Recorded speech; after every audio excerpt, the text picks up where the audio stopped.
What is going on, Raider Nation? Welcome back to another edition of the Just Win Baby podcast, brought to you by the Silver and Black Lounge. We are officially on the eve of Raiders football because tomorrow night the Las Vegas Raiders take on the Arizona Cardinals, and tonight we're breaking down everything you need to know before that preseason opener. We've got Kirk Cousins coming off one of his best practices of camp, Fernando Mendoza continuing to make this quarterback room interesting, and Malik Benson keeps making play after play. And Raider Nation, that Fernando Mendoza conversation, it's getting louder. He's listed as quarterback 2 ahead of Aiden O'Connell. He's built real chemistry with Malik Benson. He's getting extended preseason work. And tomorrow night, we might finally get to see what all of his training camp height looks like when the lights come on. But it ain't just about the quarterback. We've got a little battle right now going on at right guard between Jackson Powers-Johnson and Caleb Rogers. We've got injury situations to monitor with Kwity Paye, Kieran Crawford, Dante Thornton, and others. And the Raiders just made another offensive line move the night before the preseason game. Tonight, we're asking the big question. Is Fernando Mendoza actually closing the gap, or are we just getting caught up in the training camp hype? We're talking position battles, depth chart surprises, players whose stock is rising, players who need to show something tomorrow night, and everything Raider Nation needs to be watching for against the Arizona Cardinals. So smash that like button, subscribe if you're new, get active in the chat, let us know where you're watching from. Grab your drinks, light up whatever you light up, kick your feet up, get comfortable, pull up a chair, smash that like button, because this is the Silver and Black Lounge. One nation, one family, one lounge. Let's roll.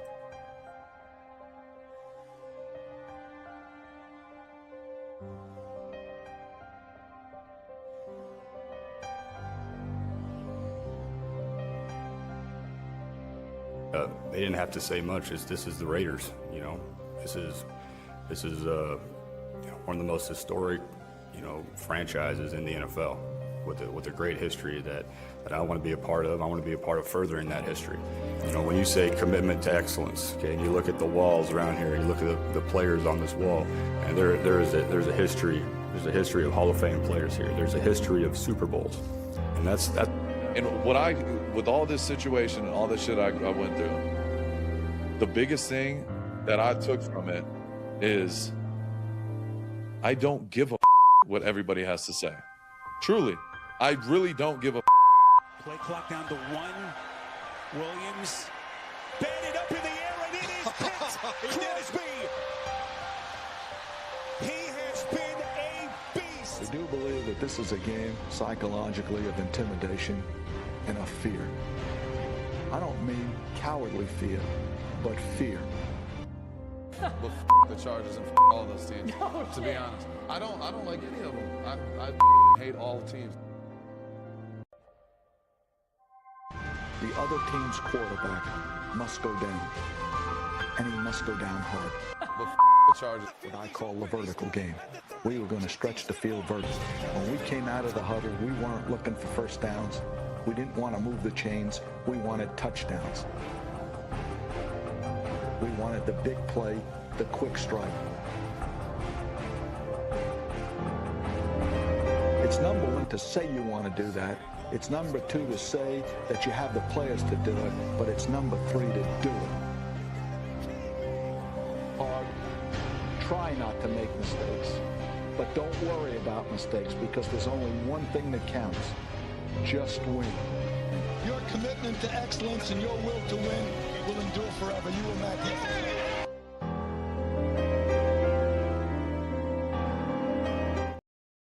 Yo, what is going on, Raider Nation, man? Welcome back to another edition of the Just Win Baby podcast. I'm tuned in tonight with my brother, DR Barry. What up, DR Barry? Nice to see you, bro. You're on mute. You're on mute. On the StreamYard side, you're on mute. Oh, and there he goes, man. So shout out to DR Barry. Dirty Raider probably gonna be taking the night off. Dirty's got some shit to take care of in the morning. I'm not gonna get into his business, but he gonna be taking the night off, bro. It's gonna be me, Nutty Raider Nate, DR Barry, man. DR Barry's been watching my channel for a while, a longtime supporter of the show, and he said he wanted to get on and talk Raiders with Raider Benther in the lounge and Nutty Raider Nate. So we got him on, man. So we gonna talk a lot of shit tonight, bro. We got, Zamir White going to the 49ers. Zamir White wearing that San Francisco booty ass fucking gold and amber. Fuck out of here. Good luck, Zamir White. You gonna need it, goddammit, you son of a bitch. You're terrible.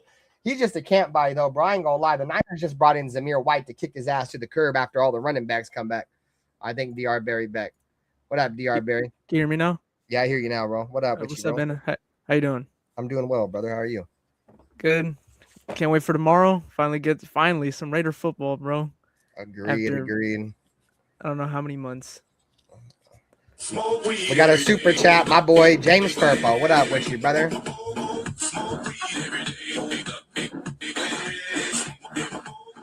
At James Furpo 747 donated $2 through super chat. Raider Nation for life for fighters. Fighters. What up with you, James Furpo? Saludos. Let's get a quick shout out to the chat, man. I seen J Money was dropping jewels, bro. Appreciate you. He dropped 6-7 jewels, bro. Appreciate you, game. James Furpo in this joint. J Money. Earn. What up with you, Earn? Always a pleasure to see you guys with us tonight, bro. Anthony Estrada. What up, man? Alfredo. Hopefully you guys are all having a great night. I got a poll in the chat right now, guys. Participate in the poll. Who are you most excited to see tomorrow? Malik Benson, Hezekiah Massis, Tonka Hemingway, or other? Insert said name in chat, man. So saludos to you. What up with you, hot dog? Always a pleasure to see you, man. So before we get into some Raiders shit, you have any thoughts on Zamir White going to the Niners? Hey, he's got to make money. He's got to feed his family, I guess. Yeah, I feel you. Well, I fuck if my memory serves me correctly, the Niners had a running back that got hurt I think last week sometime. He fucking Right. I think Fred Warner went to go punch at the ball, and when Fred Warner punched at the ball, he broke the running back's ribs. So, they're down a running back. They're always down somebody. Yeah. They're like the Chargers, bro. It ain't NFL season week 1 until the Niners or the Chargers are on injured reserve, dude. Facts. That's typically how it goes. Outside of that, the only real Raider news we got today is that the Raiders did pick up an offensive lineman. Let me get you guys his name. We picked up an offensive lineman and we cut an offensive lineman. So the Raiders picked up Braden Daniels, former 4th round pick of the Washington Commanders from Utah. And in a corresponding move, the Raiders have waived offensive guard Justin Pickett. So I don't really know too much about the kid. I'm not sure if you do. You know anything about that offensive lineman? Yeah. Not a lot. No. He's probably just going to be a camp body chat, to be honest with y'all. He probably ain't going to be around and make the roster for surely. What up with you, SoCal Sal? Always a pleasure, bro. Nutty Raider Nate should be with us shortly. So we're going to jump right into the depth chart. This is going to be from the offensive side of the ball. We're going to do offense first. This is try to zoom in the best I can for the vertical format. You have any surprises on this screen right here, DR Barry? Anybody making team or anybody that's in a spot that you probably didn't really see? Honestly, no. My biggest takeaway from the depth chart, to be honest, is I feel like all of our receivers room, I feel like wide receiver 1 is kind of up for grabs at this point. I really wanted us to go after a veteran wide receiver like a Stephon Diggs, like a proven decent, reliable wide receiver 1. But it looks like we're banking on one of our guys taking that next step, whether that be Malik Benson, Trey Tucker, Jack Besh. So yeah. Yeah, I feel you. I got the fucking Voodoo Ranger chat, you son of a bitch. You didn't.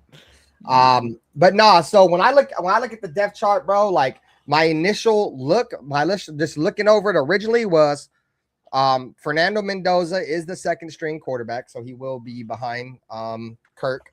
He will get a ton of reps in the preseason, according to Clint Kubiak. Yep. One thing that stood out too is that Caleb Rogers was apparently battling for the right guard position with Jackson Powers Johnson. But on the depth chart, if you see right here on the depth chart, they have him listed as a 2nd string right guard. So why the hell was he even battling for left guard if the Raiders see him as a right guard? I don't know. That shit kind of threw me off when I seen that too. So right.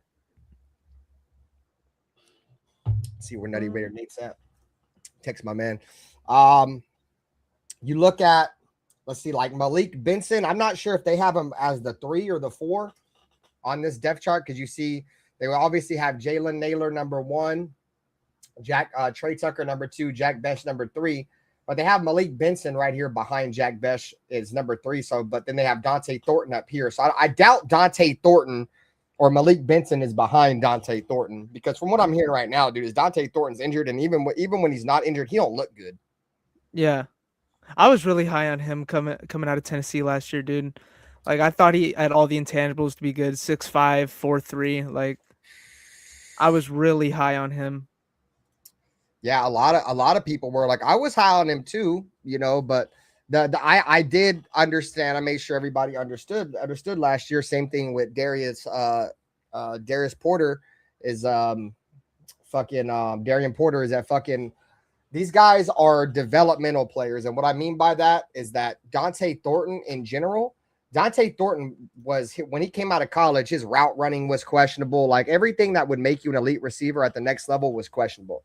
You know what I'm saying? His release, all that shit. So, I knew Dante Thornton was going to be a project, and it was probably going to take some time, but it, unfortunately, for him, the Raiders got Malik Benson this year, and Malik Benson may fuck around and get him cut, bro. I'm not going to lie. Like, if he keeps getting hurt and he's not practicing, bro, he could fuck around and get cut. So, I see he's been hurt, right? He's been missing practices. It's like he's missed like 4 practices in a row or something like that.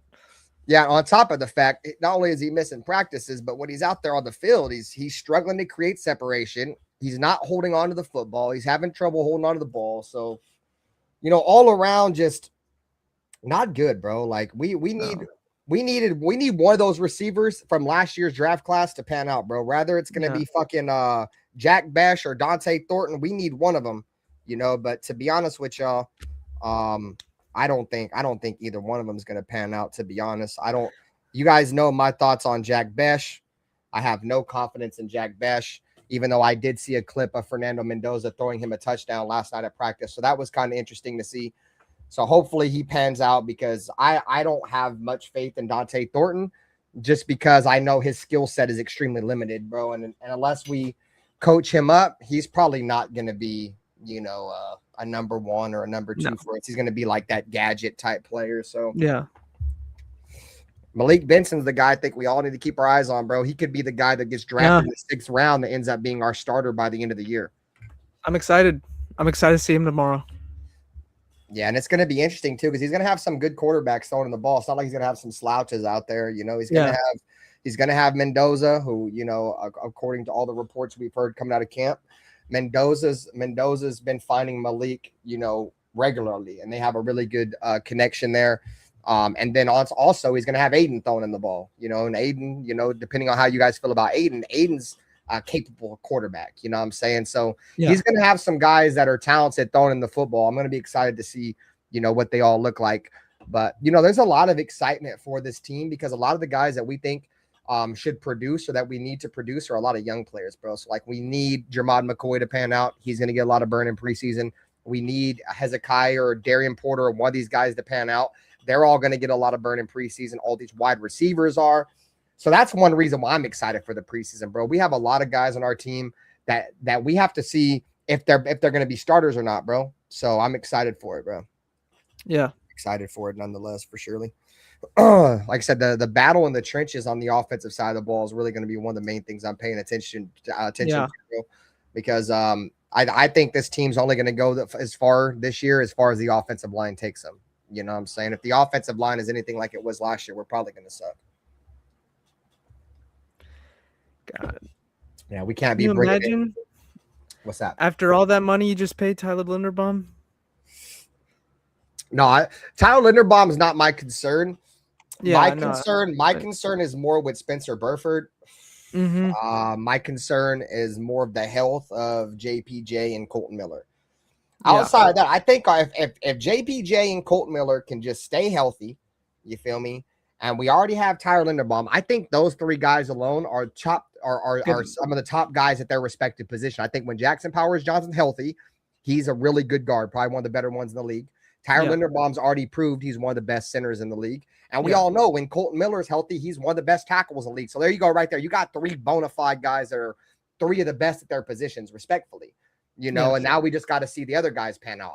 I'd be lying to you if I wasn't just a little bit concerned of fucking DJ Glaze. Yeah. I'm a little concerned for DJ Glaze. I know he had a bad year last year, and I'm hoping he can bounce back as all of us are. But there's also that little hope, there's that little chance that he might not bounce back, dude. He might suck. He might stink. You know what I'm saying? I think that's why the Raiders are doing that emergency plan right now with Trey Zoon. Like Trey Zoon's been getting a lot of work at right tackle. Yeah. Because I think they understand if this DJ Glaze shit don't work out, we're gonna be up Shit's Creek with no paddle if we don't have a right tackle. So you're seeing Trey Zoon get some work. And for whatever reason, this coaching staff has completely sold out that Charles Grant is a left tackle.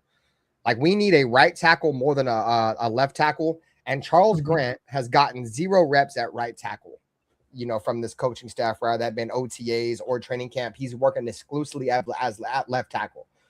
So what that tells me is that he's probably going to be Colton Miller's replacement, or that's what they see him as. He's going to ride under the shadow of Colton Miller right now. And then when Colton Miller's ready to hang it up, I think that's where Charles Grant steps in. What's up, Money Chuck? He said, DJ Glaze concerns me. If Miller gets injured this year, we're fucked. Yeah. No, you're right. But you have to keep this in mind too, though, Money Chuck. It's not all just the Raiders, right? If any team in the NFL loses left tackle with the talent level of Colt Miller, they're fucked. You know what I'm saying? That's just the way the NFL. But I hear what you're saying, because in all honesty, look at all the years that, we've been good. Colton Miller has, stayed healthy. It's the years when he goes down with injury, you can clearly see the offensive line take a significant drop off. So let's see what we got in the chat. James Furple with all the membership emojis, bro. Appreciate you, dog. Make sure you guys, all the membership gang, man, you guys get the membership emojis flying in the chat. You know what's crazy, dude, is I post a poll in the chat, right? And so far it's got 11 votes, right? And the poll says, who are you most excited to see tomorrow? I have Malik Benson, Hezekiah Masses, Tonka Hemingway, and other posts in the chat. There's not one person who's excited to see Hezekiah Masses tomorrow, dude. Not one person selected him. That's kind of crazy to me, dude. It's kind of crazy, bro. He's like him. If I had to choose, one guy on offense and one guy on defense, I'm going to be completely locked in on tomorrow. Just 2, right? I'm locking on Fernando and Hezekiah, bro, because I want to see what the future looks like with Fernando when he gets through all of his reads. Shots 805. I was watching the show tonight. He makes a great point. We all know Fernando Mendoza can drop back and throw the ball to his first read all day.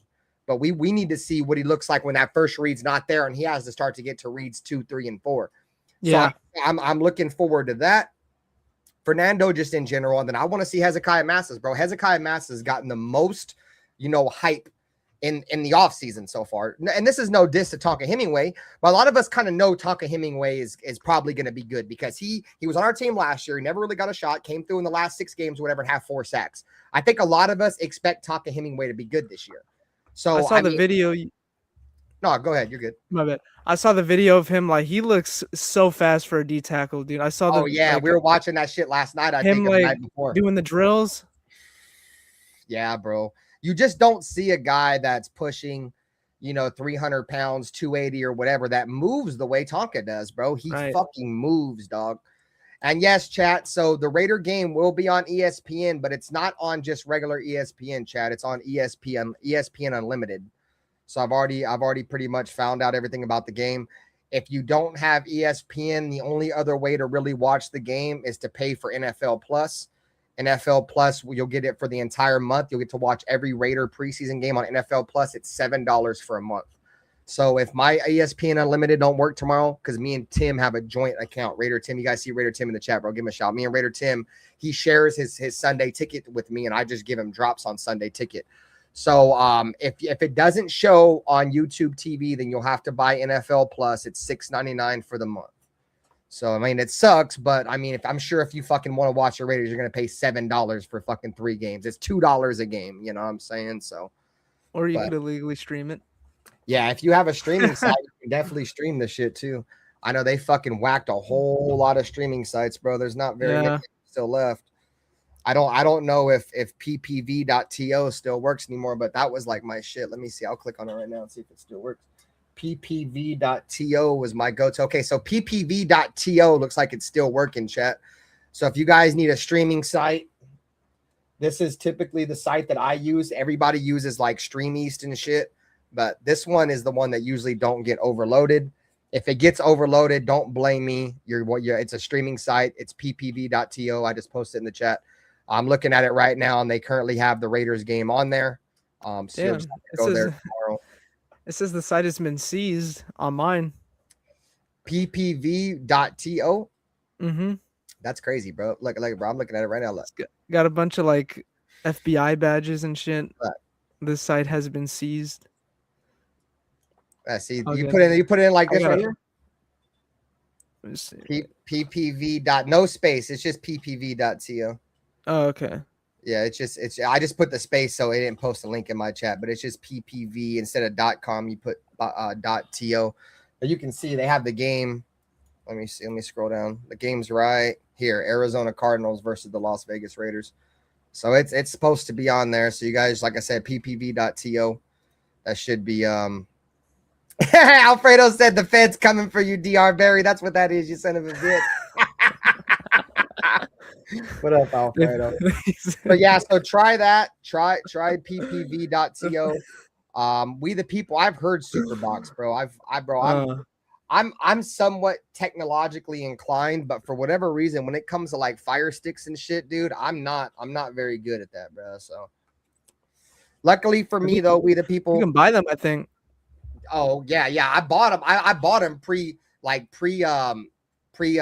the fuck, they modded them are pre-modded, but when it comes to like adding other shit, bro, I don't know how to do none of that shit. All right. But yeah, man, anyway, shots to Raider Tim, because Raider Tim, he pays for NFL Sunday ticket. And apparently he said there's 3 of us. So I pay 100, he pays 100, and his buddy pays 100. So we pay. How much is Sunday ticket now? $325 a year plus the price of YouTube TV. So you have to have YouTube TV, and then you have to pay on top of YouTube TV. He already has YouTube TV, so. I think you can buy NFL Sunday ticket straight through YouTube if you have YouTube Premium. I think you have to have YouTube Premium though, because last year I had YouTube Premium, and I was watching the games for I think I paid like $150 for the year for Sunday ticket. But I think it's because they keep in mind that you're paying $20 a month already for YouTube Premium, so they kind of add that on top of it. But it's like $300, give or take. It's crazy, bro. Like you used to have satellite to get Sunday ticket. Like that used to be a direct TV thing. Yeah. And it's crazy. Like you don't even see satellite anymore, bro. I don't remember the last time I've seen a satellite dish on the side of somebody's house. Streaming changed the game. Completely changed the game. It's fact, especially with like old motherfuckers like me, bro. I remember like going to like Hollywood Video and Blockbuster and shit, bro. And like even the like Redbox. Yeah, I was getting ready to say Redbox, dude. Like and all that shit. Streaming just killed them, dog. And if I could go back in time, like maybe 15 years ago, and they could be like, well, if you were to go back 15 years ago, what would you do, bro? I would invest in motherfucking Amazon and goddamn Netflix, goddammit. I'd have put all my money in that. I use the fuck out of my Amazon Prime. What up, Al's Ghost? Bro, if I half the time shit on Amazon's way cheaper and I don't have to leave my motherfucking house, fuck that. Hey, what up, Richard? With you, Richard Lyon? I didn't see you in the chat, bro. What's good with you, brother? So what are you looking forward to offensively tomorrow? Like what's like your main thing you're looking at when you're looking at the offense outside of Fernando? Because I think obviously everybody's going to be wanting to see for Fernando play, but outside of Fernando, like what are you looking for?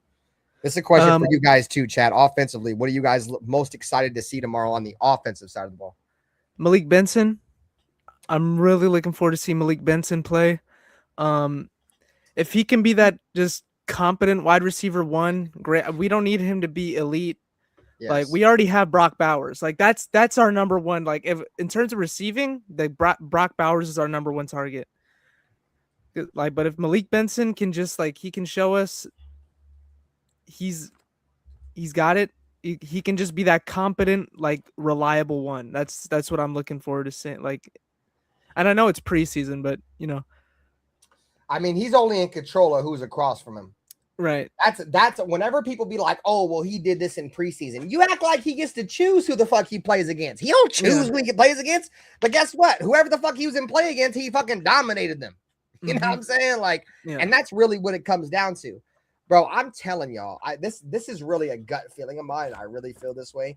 If Fernando Mendoza comes out in the preseason and fucking kills it, I know preseason don't mean anything, right? But if just say hypothetically, he comes out and he dominates, he just looks so much better than everybody else, right? And he kills it in camp, right? If the offensive line can protect him, dude, there's no way in hell he ain't gonna start week 1.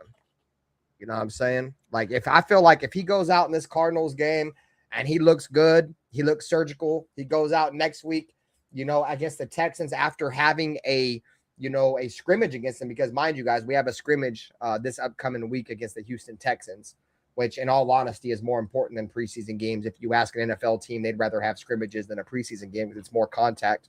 And there's actually, when there's scrimmages, there's actually scheme put into it. So they scheme a little bit against each other.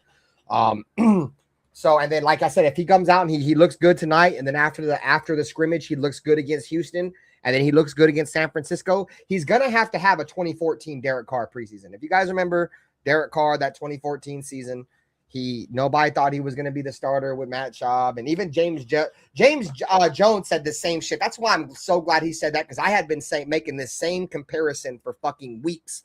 If this is just like people look back and was like, oh, the 2016 Raiders versus the 2026 Raiders comparison I did a few weeks ago. It's because the last time the Raiders were in the same kind of situation, it was with Derek.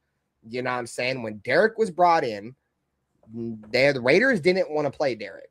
They didn't. I don't know if it's because they didn't think he was ready or whatever, but he was a second-round pick. They paid a lot of money to Matt Schaub. The goal was to come in, let Matt Schaub, develop, or not Matt Schaub, but Derek Carr develop behind Matt Schaub. Well, unfortunately, Derek Carr just looked that much better than him. And I feel like this is the same scenario. If Fernando Mendoza looks that much better, if he has a 2014 Derek Carr type preseason, he has to be the starter, bro. You got to get the guy in there that gives you the best chance to win.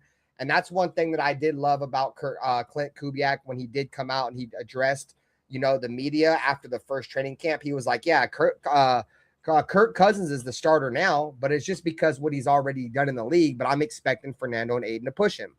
And if Fernando and Aiden push him and Fernando pushed him hard enough and he wins, bro, I feel like you got to start him, bro. Yeah. I've been saying this since we drafted Fernando. I think Kirk is going to end up starting, but he's getting up there in age, I think he's going to struggle. And I think they're going to have to start him. They're going to have to start Fernando. Like, their fan pressure is going to be too much to a point where they're like, okay, like, we got to, like. And I'm with your comment right here, Alice Ghost. That's why I've been constantly saying the offensive line. If the offensive line ain't ready, bro, you don't play him. Outside of that, you play him, though. You know what I'm saying? If the offensive line is ready, you play him. I've been saying that for the last couple streams, Alice Ghost.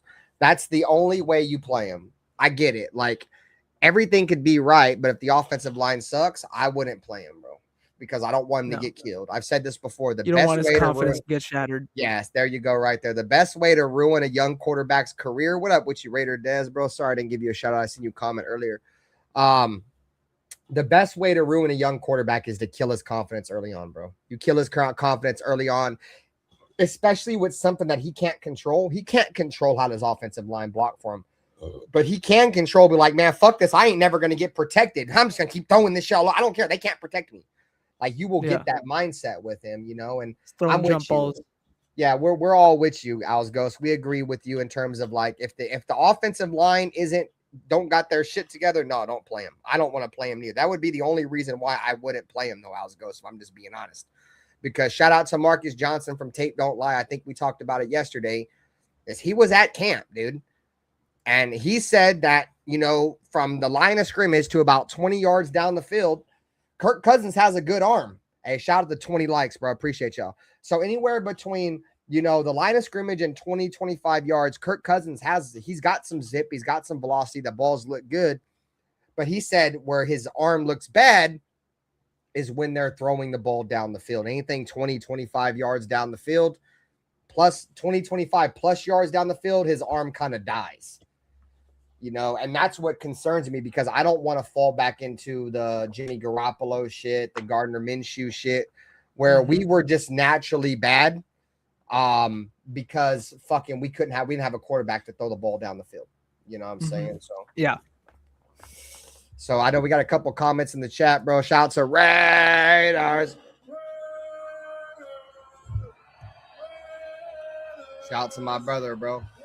Appreciate you, Raiders, bro. You know what time it is. So I got a comment up here. This one I want to talk about too. Richard Lyon, Antonio Brown was a 6th-round pick and turned into a monster for the Squealers. So hope we struck something like that. And a lot of it is work ethic. Check this out, bro. Yeah. It's work ethic, Richard Lyon. It's how you practice. It's how you practice. Go back and listen. Go back and listen to the way John Gruden spoke about Antonio Brown, bro. He said the main reason why I wanted him, bro, was because, hey, keep all that politics shit out of my chat, bro. I'm not with all that shit. So if you go back and you look at Antonio Brown, bro, he was a fucking practice animal. You know what I'm saying? And that's all we've heard from Malik Benson, who's also a guy that was drafted in the same round, you know, just a practice warrior. So, yeah, comes down to work ethic, you know, especially with those later round guys like look at Maxx Crosby. Like, you know what I mean?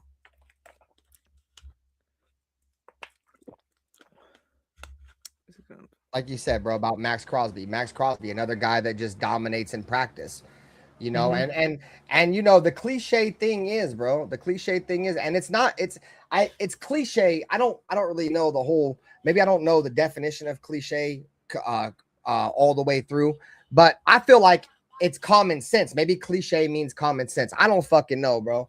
But I feel like it's common sense for a lot of the things that the Raiders are doing right now, bro. Like we're doing something that we haven't done, bro. We've tried to do some extra shit and it's never worked out, just getting back to the basics. And we're getting back to the basics, bro. You feel me? You got to get with times, bro. Times have changed. That's why, you know, one thing that I told everybody that would have got me back on the Raiders hype again and being excited was, you know, if they got Clint Kubiak, because I understand the mindset of what this day and age NFL is. And that's you find yourself a dominant offensive play caller, like a dude that's just different. You find a Ben Johnson, you find a Sean McVay, one of these guys, right?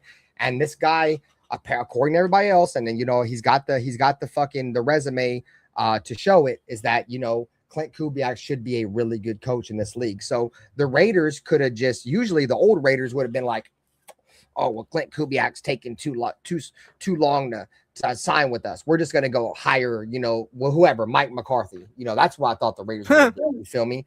But no, the Raiders had a plan, and that's what makes me excited. I don't remember the last time the Raiders had a plan. Now we all see what the plan was.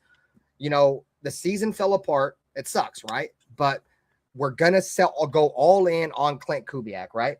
And then after we get Clint Kubiak, we are going to 100% for sure go and get a fucking quarterback. You know what I'm saying? And then once we get a fucking quarterback, we're going to build around the quarterback, which is what all good teams do. You get a good play caller. You build a line. You get him some weapons. The only thing we haven't done for Fernando, because we haven't been in a position to do it, is get him a receiver. But he's got a great play caller. He's got a great offensive coordinator. He's got a great coach. He's got, you know, an offensive line that I think if DJ Glaze can play, he's going to be good. You know what I'm saying? We got fucking an all-pro in Brock Bowers. We got Ashton. Bro, there's so many good things Fernando's walking into. It's just we don't have the wide receiver. That's it. Right. And I look at you know, the great Super Bowl teams like the Patriots and the Chiefs. And you know, just I mean, like Tom Brady and Patrick Mahomes never really had a really good like elite wide receiver one. Like you look Julian Edelman, good.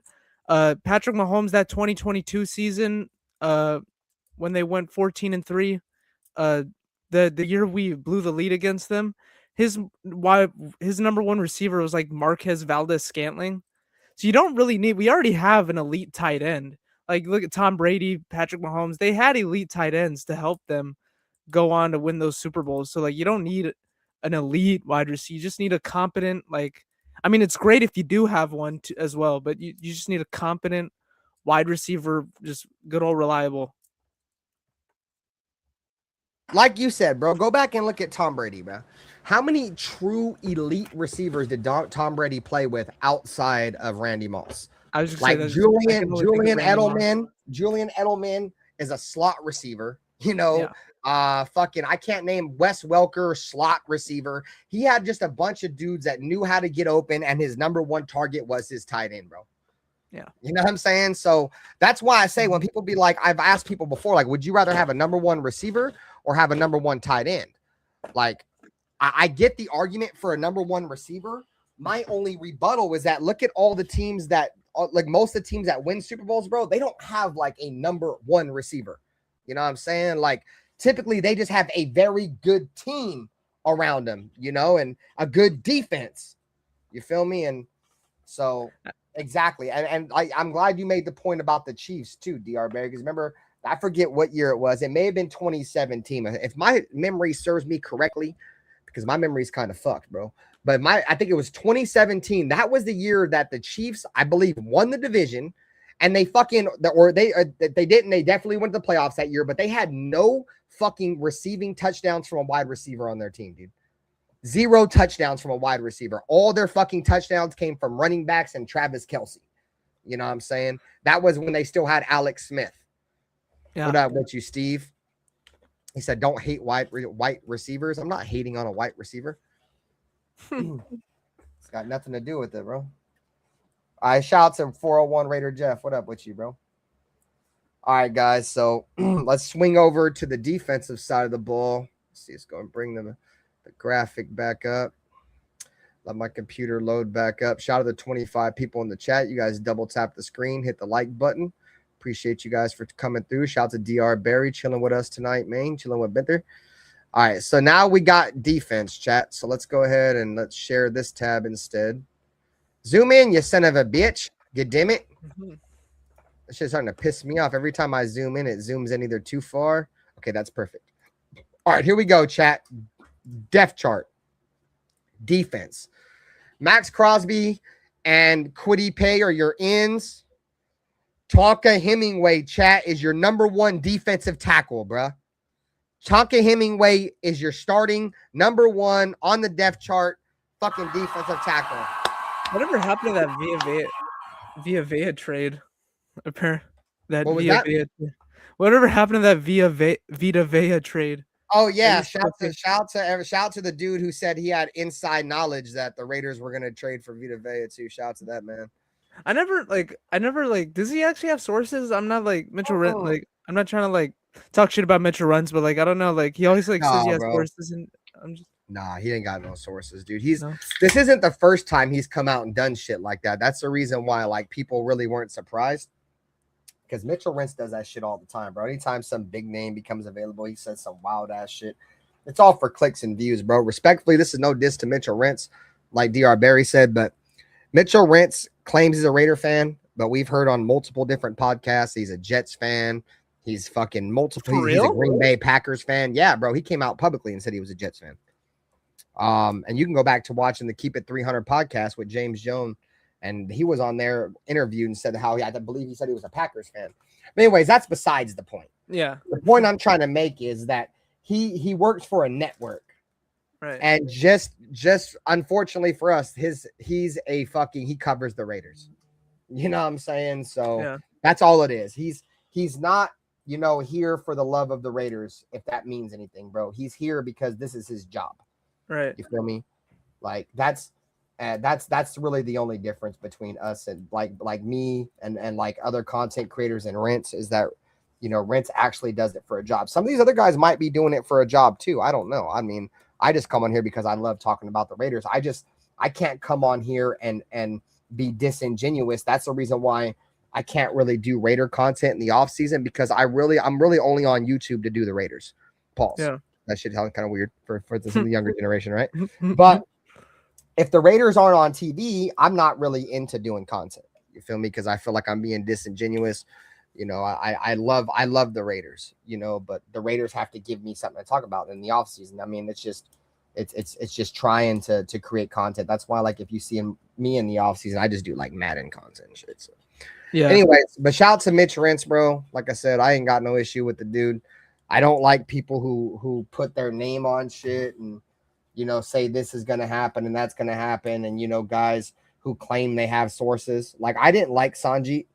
I have no personal issue with Sanjeet. Sanjeet can Sanjeet's cool, bro. I wish him nothing but the best. And obviously he's been doing a good thing. But Sanjeet, about 6 years ago, was on Twitter and got exposed for this, bro. Like he said that he had sources inside the Raiders building and he got his card pulled. And Sanjeet was a laughing stock on Raiders social media for a long time. But the difference between Sanjeet though is that he was like, fuck it, I'm just gonna keep putting out content and I'm just gonna, you feel me, I'm just gonna act like this shit never happened. And apparently a lot of people forgot, but Sanjeet's another one of those guys that claim they have inside sources, but maybe they do, bro. But a lot of the shit that they claim to be inside sources, it never pans out. So anyways, back to the topic on hand. Taka Hemingway is your number one starter at defensive tackle. How we feeling, chat? Is that a W or an L that Taka Hemingway is a starter? Would you rather have Adam Butler being one or Taka being one? How you feeling, DR Barry, about Taka Hemingway going from, what was he, like a 6th-round pick last year to the Raiders to being D tackle number one in one season? Hey, I mean, you look at last season, he came in, had 4 sacks, didn't really get a chance. I think he's earned it, sorry, I'm trying to figure out what to say. He's hold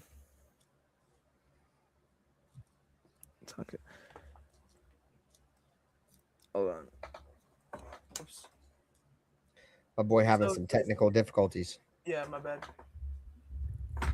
So, yeah, I'm happy he's DT1. I think this is an opportunity that's good for him. I liked what I've seen in training camp. I liked what I've heard. He moves really quick. He's got the intangibles. We saw him do great things at the end of the season. So yeah, I think, and with the help of Maxx Crosby and Kwity Paye, why not?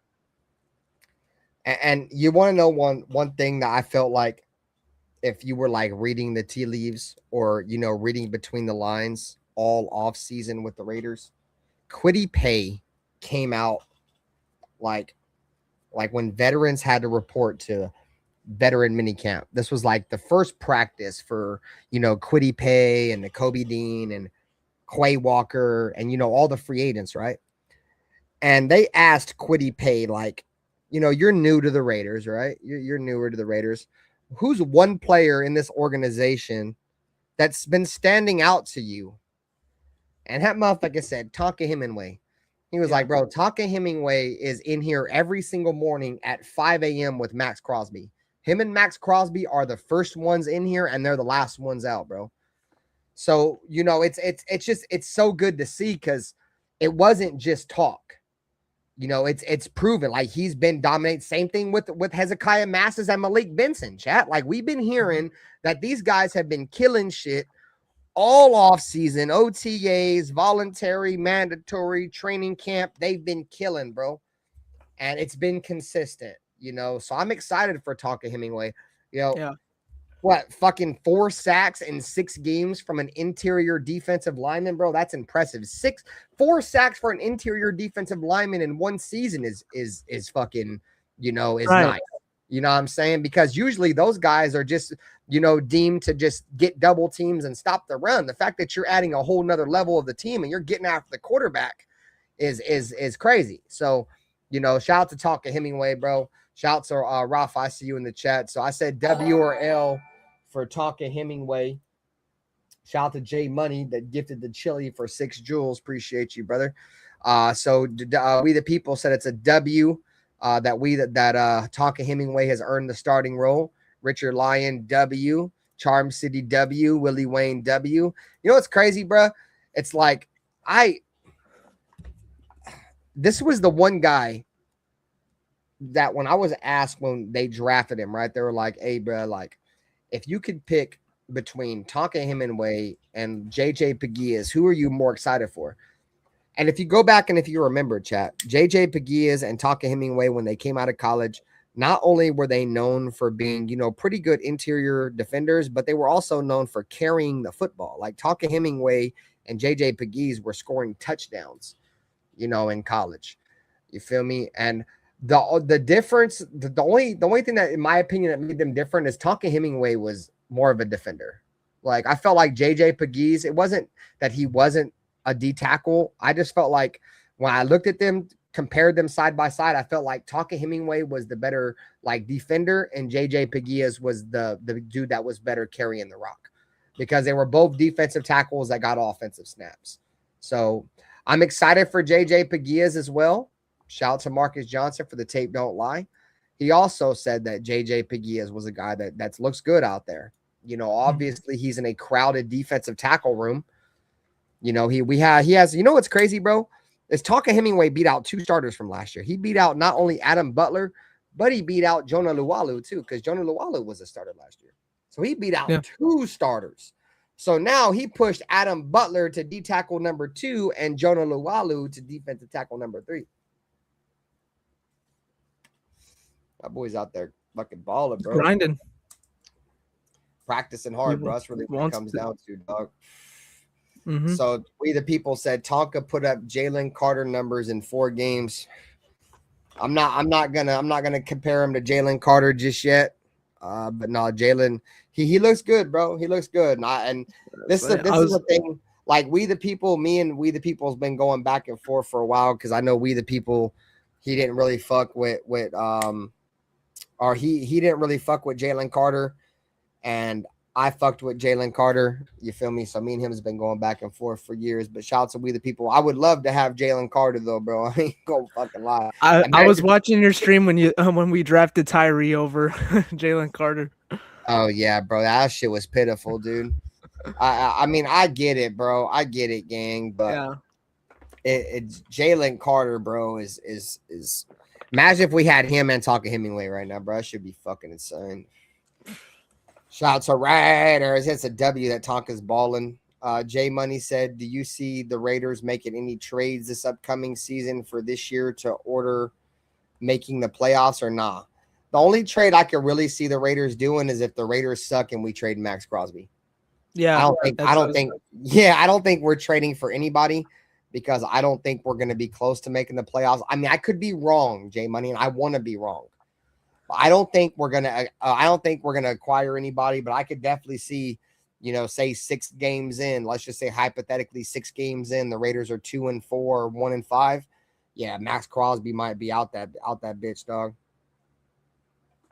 I think 6. I'm at 6 to 7 wins with this current roster right now. I had us at like 8 wins last year, and then we went through. I'm at 6 to 7 wins. I think that's reasonable. No, I think we can get 6 to 7 wins. Dr. Barry. It's just I feel like the Raiders are gonna Raider, bro. They're gonna fucking suck. Like, and you know what's crazy? If we can get 7 wins or 8 wins, like if we can pull a couple games out of our ass, we can make the playoffs. Like, you can, if we're winning 7 games with our current schedule, right? Say we can pull off the Bills. Yeah. Or we could pull off, you know, I don't know the toughest teams on our schedule, but just say we pull off, or say we sweep a team in our division. Say we just get lucky and we sweep some team in our division. We could have 8 or 9 wins and be a playoff team. But you know what? I feel like this season's gonna be like, you know, remember Derek Carr's second year in the league, 2015, where he had like 30 touch. We weren't the best team, but like we were gritty. You know, we had fight. Like that was the year. Competitive. Yeah, we were competitive. I feel like it's gonna be like 7 wins that year. If I'm hoping we went 7-9. Yeah, that's. I'm hoping that's what. That's the kind of year we have. I feel like the talent's there. The talent's there, Dr. Barry. It's just my issue is, will the Raiders be able to get enough stops?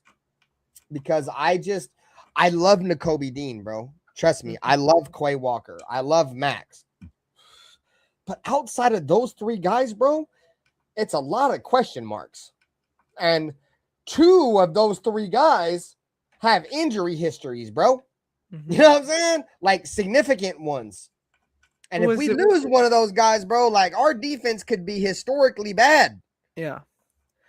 I saw some, what was it? Who was Traydon Stukes was taking like second team reps or something? Yeah, Traydon Stukes he's been working his way up the depth chart. He's been getting. I heard the last time he was at practice, he got some run with the ones. So, but he's all over the place, bro. Traydon Stukes, they got him playing like 30 different roles, bro, as a rookie. And I don't like that. If I'm being honest with you, I don't like the fact they're having Traydon Stukes do so many things at one time. All the jobs I've ever had, bro, like the best time the best performance I ever gave was when I focused on one thing, you feel me, and mastered something and then, move on to the next. But when your head's in 10 different places, it's tough, It's hard. bro. And that's what they have Traydon Stukes doing, bro. They're trying to have him play safety. They're trying to have him play nickel corner. They're having him play both safety roles. So there's a lot on his plate, but we have to see, bro, because I feel like the best coaching is just simple coaching, bro. And when I hear that, they have Traydon Stukes trying to learn a million different things at one time, that kind of concerns me. Yeah. But at the same time, though, if he can process, it comes down to processing, bro. Some people can process good enough to where they could do a million things at one time. I used to be that guy in my prime when I was in my 20s. I used to be able to do a million different things, multitask, and be good as fuck at all these things at once, bro. Now I've gotten older, bro. It's like I'm good at one thing. I'm good at one thing now, and it's like I try to multitask, but if I multitask, then I'm just average at everything that I multitask to do, just being great at one thing. So, what up, Bruce Willis? We the people said they want Stukes to play the chin role. You know what's crazy is that strong safety. Like that box role. They want him to play that box role, like where he just plays close to the line of scrimmage. Yeah. I mean, that would be smart because that's pretty much all Traydon Stukes has played, in his career. He's always played close to the line of scrimmage, either slot corner, mainly slot corner. If you go back and look at Traydon Stukes in college, the majority of his snaps was a slot corner. You know what's crazy is that we drafted Brock Bowers and most of his snaps was at slot wide receiver, and we seen how he panned out. So we got a tight end playing out of position as a slot receiver in college, dominating. And if you look at the numbers now, I don't have them in front of me, but I know for sure that Brock Bowers has played more as a slot wide receiver in the NFL than he's played an inline tight end so far. So you got that, and then you got a safety that's transitioning too. So like I said, it all really comes down to development. To be honest, bro, we got to develop these young guys. Honestly, it kind of reminds me of Nate Hobbs. Like Nate Hobbs was a good corner, but everyone wanted to move him to the inside, and he just kept getting torched in the slot, bro. No, I think it was the other way around. He was a good slot corner. It was when they put him on the outside. Oh, that's what I mean. Outside. Yeah, no, you're good. I already knew where you was going with that. Yeah, he was. Everybody was like, "Yeah, bro, we ain't got no outside corners. Put him outside." No, dude. Some guys you can't just put outside. Just like a lot of people, well, I won't say a lot of people, I liked Amik Robertson, but I knew putting him on the outside wasn't good. He's like Robertson, 5'8". Yeah, you know what I'm saying? He's not an outside guy. You feel me? He did go up and pick up. He did go up and take a ball from George Kittle though against the Niners that one year. Remember when he won the game against the Green Bay Packers that one year when he went up and took that shit away from Christian Watson at the end of the game? They tried to throw that bitch up one-on-one. Amik took that shit. Yeah. That's one thing I liked about Amik, bro, and one thing I like about the our DBs we brought in, dude, is Amik just had that dog in him. Yeah, feel me? He would fuck up, then make up for it after. You know what I mean? There you go. What does Clint Kubiak say, Dr. Barry? Don't pile on bad shit. You feel me? Make a mistake, but then learn from your mistake. And that's exactly what Amik did, bro. Remember that game against the Denver Broncos where fucking Jerry Jeudy burnt him and he was like, you're little, bro. And then Amik Robertson just turned a whole nother gear, dude, and was out that bitch just dominating the entire game. He stripped that running back. I forget his name. But that fool Ben had fumbling problems, bro. It was crazy. Melvin Gordon? Yeah, Melvin Gordon. Yeah, he stripped his ass, took it to the house, all kinds of shit. All right, Charm City, have a great night, bro. I'll be live at the play-by-play. He said, see everyone at the play-by-play. I'll be there, bro. Make sure you guys tap into the play-by-play tomorrow. Raiders said, this team ain't going to be that bad. I'm excited for the preseason game. I think offensively, dude, we're going to be okay. I think offensively, we're going to surprise some people because I feel like a lot of people might be sleeping on our offense just a little bit. But I think our offense is going to surprise some people. I think we're going to put up a good amount of points this year.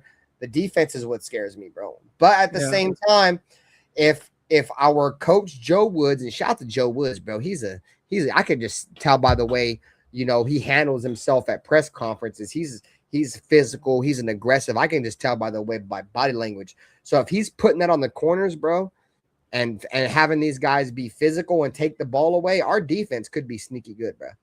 Yeah. If you go back and look at that 2016 season the Raiders had with Derek Carr, like our defense was only ranked like 16th or something in the league, but we were like a top 10 team in turnovers.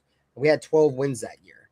You know, the reason why the Derek Carr had another one of the main reasons why Derek Carr had a chance late in them games is because the defense was getting the ball back. You know, okay, this team has a chance to go put the nail in the coffin, but nope, the defense would get a stop. Derek Carr would go down that bitch and win. You feel me? So, all right, so let's continue with the rest of the depth chart. We went over the defensive line. Zoom in a little bit. All right, so Maxx Crosby, Kwity Paye, your starting ends with Tonka Hemingway, Adam Butler as your starters. Your second string pass rushers, you have Malcolm Kuntz and Kieron Crawford. Your second string interior defenses, defensive linemen, you have Jonah Luwalu and Thomas Booker. Third string, Jafari Harvey, Brennan Jackson on the outside with J.J. Peguillas and Benito Jones as your defensive tackles. And then fourth string, Patrick Johnson and Cian Sloan are your ends with Brandon Cleveland, Trevon Mai, and Gary Smith as your defensive tackle fives. So, bro, if you look at this shit, you guys agree with me or not, bro? The Raiders have dumbass depth on that defensive line, bro. Yeah. There's so much depth, dog. Like Malcolm Kuntz, and from what I've been hearing about Malcolm Kuntz has been balling. You feel me? We all know Jonah Luwalu. He's a solid interior defensive lineman as well as Thomas Booker. They're both solid. Those guys are like the perfect backups, I think, to Tonka Hemingway and Adam Butler. You know what I'm saying? There's depth there, bro. Then you got Kieron Crawford sitting back there. I'm excited to see what he can do, too. I ain't gonna lie. Look at the defensive side. I'm excited to see what Kieron Crawford can do. But, yeah, Cian Sloan, bro. Cian Sloan's at the butt crack, at the caboose of this roster, bro. When he gets on the field tomorrow, he's going to be playing against nobodies. And if Cian Sloan is anything that I've been hearing about Cian Sloan, dude, he's going to come out and dominate tomorrow night, bro. Because he is like defensive end like number 5. So that means he's going to be playing against like tackle number 5s. You know, so we look at linebackers, chat. Here we go. We got Nakobe Dean and Quay Walker as your starters, with the Revenge of the Bergs as your backups with Tommy Eichenberg and Cody Lindenberg. And then you have Segun Alubi, Cameron McGrone, Buddy Johnson, and Xavier Sori. That's the biggest question mark on defense for me, DR Barry, is them linebackers, dog. Like I like Nakobe Dean, I like Quay Walker, but everything behind them is kind of ass, bro. Yeah. I mean, Cody Lindenberg, respectfully, he's a Pro Bowl special teamer, dude. But that's special teams, you feel me? Yeah. But would you guys really be comfortable if Tommy Eichenberg had to come in and be your starting linebacker next to Quay Walker, or Cody Lindenberg, or Segun Alubi, or Cameron McGrone, or Buddy Johnson, or Xavier Sori? I don't think any of us would have much hope in whoever the fuck that is. You know what I'm saying? So, exactly, we the people. It's all question marks and coin flips after Dean and Walker. It's just a position that we haven't valued, and we haven't valued the linebacker position for a long time since the likes of Rolando McClain. Like, we haven't truly valued it. Right. You know? It's like another position, like defensive tackle. Like, when was the last time we took a defensive tackle, like, high? Was it Cleveland? No, he was the end. Yeah. Like, when was the last time we took a defensive tackle high? Because we don't prioritize that shit for some weird ass reason. I'm trying to think if we've taken a defensive tackle in the second round. I don't think we have. I don't think we've taken a defensive tackle in like the first 2 rounds in a long time. When we drafted Jihad Ward, what round was he? He was like 3rd round, was he? Or was he 2nd round? Was Maurice Hurst third? No, Maurice Hurst was like a 7th round pick or 6th round, but he was supposed to be a 2nd round pick. We got more. No, he was like a 4th round pick. Let me be sure. Maurice Hurst was supposed to be like the best defensive tackle in that draft, but he got hurt. He got a heart condition coming out of college. Oh shit. Yeah, I think he was like a 4th round pick. 105th round pick. 140th overall. But he was supposed to. I remember, bro, watching that draft, and I was like, 2nd round. I'm like, all right, bro, go get Mo Hurst. 3rd round, 4th round, and then we got him in like the 5th round. I couldn't believe he was there, bro. Yeah. But he had a heart condition that was like, it came out like the day of the draft or some weird shit. But he was good. I'm trying to think where did we draft Eddie Vanderdoes? He was a 3rd round pick, right? Eddie Vanderdoes. Let me see where he was drafted at. 3rd round. Okay, that's why I thought Eddie Vanderdoes was a 3rd round. Where did we draft fucking Jihad Ward? Because I think Jihad Ward was a D tackle, and if I'm not mistaken, we drafted him in the 2nd round, 1 pick before fucking the Derrick Henry got drafted. Jihad Ward, there you go. I knew I was right. So Jihad Ward was drafted in the 2nd round. So 2016. The Raiders, you know what's crazy is 1 pick after we drafted Jihad Ward, the Tennessee Titans drafted fucking Hunter Henry, dude. Literally 1 pick after, and we needed a running back that year because who was our running back in 2016? Latavius Murray. Yeah, Latavius. You feel me? Like that's all we had.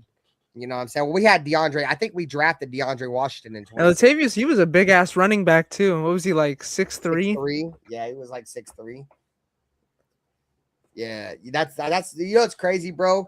Is if I'm not mistaken, Jihad Ward still is in the league. If I'm not mistaken.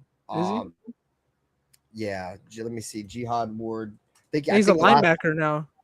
Fuck no. I think he's a defensive lineman for the Baltimore Ravens last time I checked. So right now, no, he's currently a free agent. He's currently a free agent right now. Nah, Jihad Ward's like a fucking 280. That's a different linebacker Jihad for some Ward. reason. Yeah, I see that for the Tennessee Titans. Yeah. Okay, so that's why they only have 2025 season stats. That's a different Jihad Ward. Yeah, they have the same name. Jalen Richard, that's a name I haven't heard in a while. Jalen Richard sucks, dude. You know what's crazy, bro? Yeah, he had that one run against New Orleans week 1. And that was it. That's all he ever did, bro. He was like a blocking. He was a blocking running back. Yeah. The reason why I didn't like Jalen Richard, bro, is because when he was on the field, teams knew we were going to pass the ball. Yeah.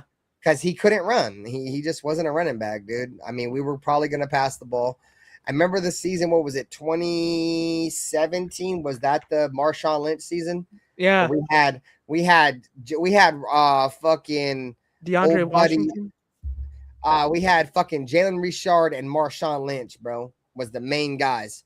And guess what? Everybody knew when Marshawn Lynch was coming on the field, we wasn't about to throw the goddamn ball because he can't catch.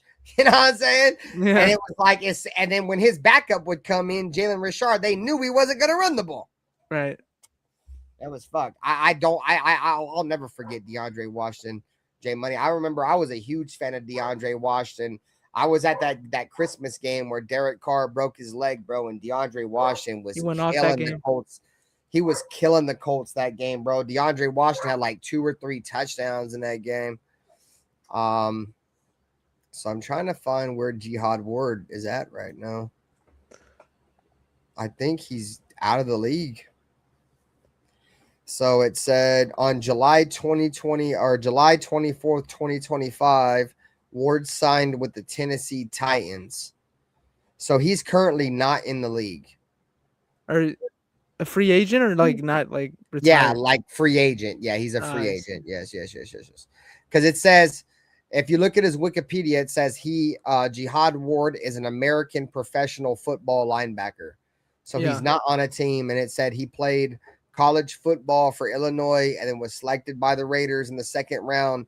But he played for Indianapolis, Baltimore, Jacksonville, New York, the Giants, and the Vikings. So he's not in the league. That was the year we took Carl Joseph round 1, right? When we drafted him. I liked Carl Joseph, dude. Yeah. I liked Carl Joseph a lot. I remember, you know what's crazy is you remember what his last play was as a Raider?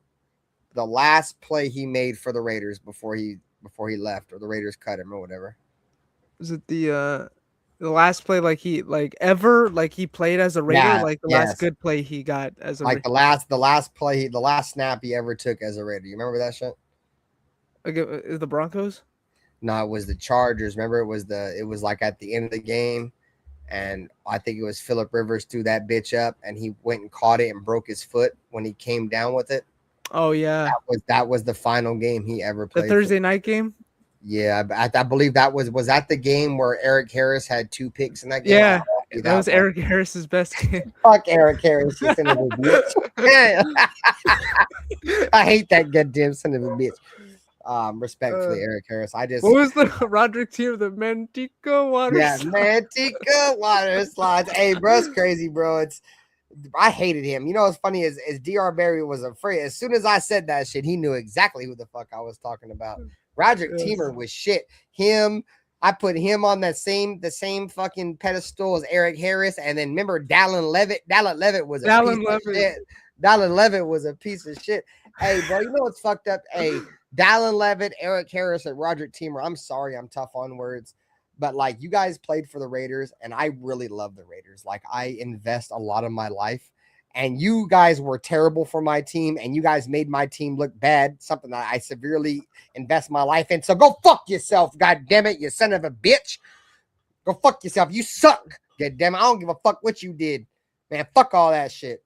I don't try to be disrespectful, but god damn it, you guys sucked. Jonathan Abram wasn't that good either. Nah, Jonathan Abram just played in the wrong era of football. That was his issue. If he was, he would have been great with that 80s, with like Jack Tatum, him and Jack. If he was drafted in George Jackson. Shit, if he was drafted in the 90s, he would have been good. Any safety drafted like that after fucking Tom Brady's entrance into the league, yeah, dude, you're not lasting very long because they're calling everything, dog. Yeah. All right, so let's go ahead and move on. Taiwan Jones. Hey, Taiwan Jones was a beast, Jay. Bro, I remember that screen pass against the Jets he had. That's his most memorable play. I think if any Raider fan, if they think about Taiwan Jones, they think about the play against the New York Jets, bro. That shit was crazy. He broke like 5 tackles on that shit. I like Taiwan Jones. We the people. So I remember when Derek Carr had his head knocked off against the Titans. One thing I liked about Derek, bro, he was just a tough son of a bitch, dude. He was a tough bastard, bro. He would not get injured. You guys remember? I forget what year it was, bro. But remember we played, I think we were playing the Chargers. And Derek Carr was running down the sideline. He pulled his hamstring. And Marcus Mariota came in.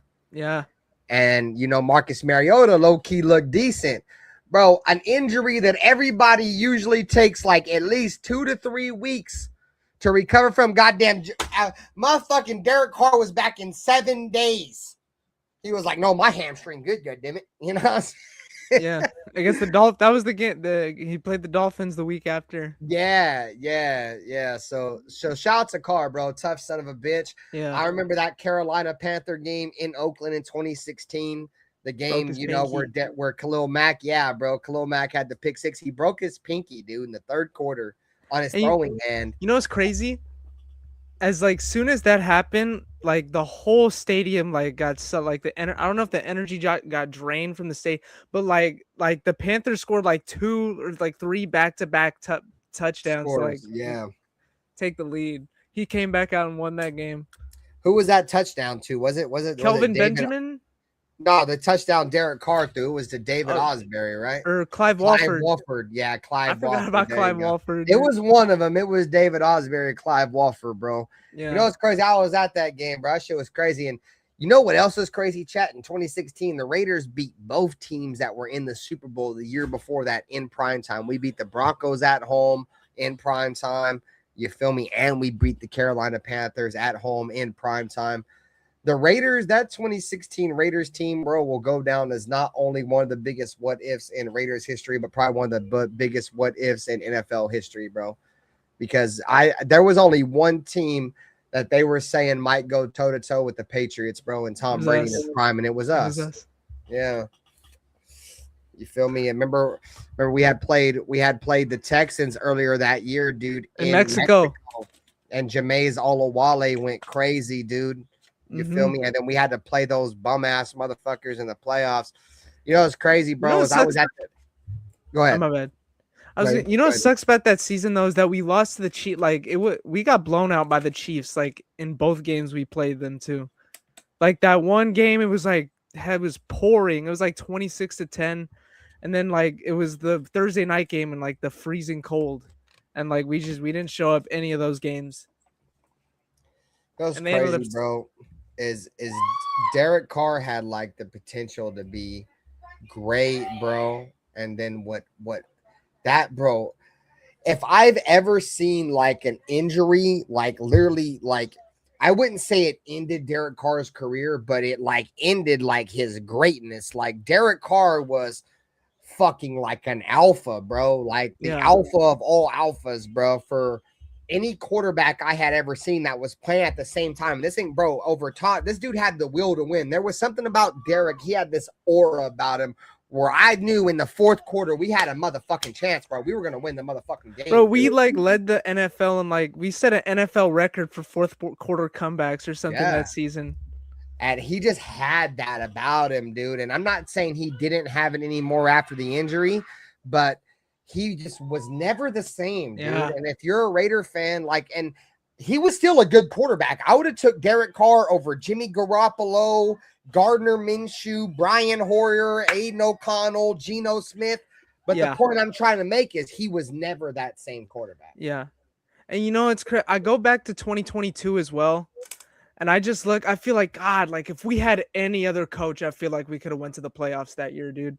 Because like if you look, like we had flashes of being a great team. Like we had like the first half always, dude. The first half we were like smoking motherfuckers, dude. Yeah. And then fucking the second, like no adjustments, just killed us, dude. Like I go back to that 2022 season. I feel like, dude, we could have definitely made the playoffs that year, dude. Like, go ahead. Go ahead. I was just like, because that was the year like we wanted like Harbaugh to the Raiders was like a serious like conversation. We ended up going with Josh McDaniels though. And what makes the Josh McDaniels shit hurt more, DR Barry, is that Harbaugh's first ever coaching gig in the league was with us. Yeah. He was a quarterback coach under John Gruden. He coached Rich Gannon, so it was only fitting for us to get Harbaugh, dog. In my opinion, if the Raiders were a smart organization, that's why I said DR, but I feel like things have changed. Like obviously now we're getting Clint Kubiak. In the past, we would have chose Josh McDaniels. So I feel like if this same mindset was then, the Raiders would have took Harbaugh over McDaniels. But but at the end of the day, bro, no, you're right, bro. Like that whole 2021 season regressed, bro. We went from being a playoff team that not only was a playoff team, bro, but was the epitomized what it meant to be an underdog from the adversity we faced.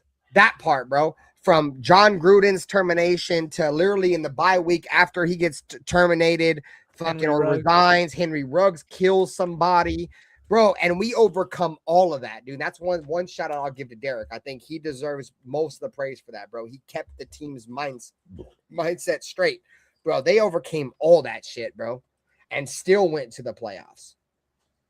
So, but anyways, the point I'm trying to make is from that to a 6-win season.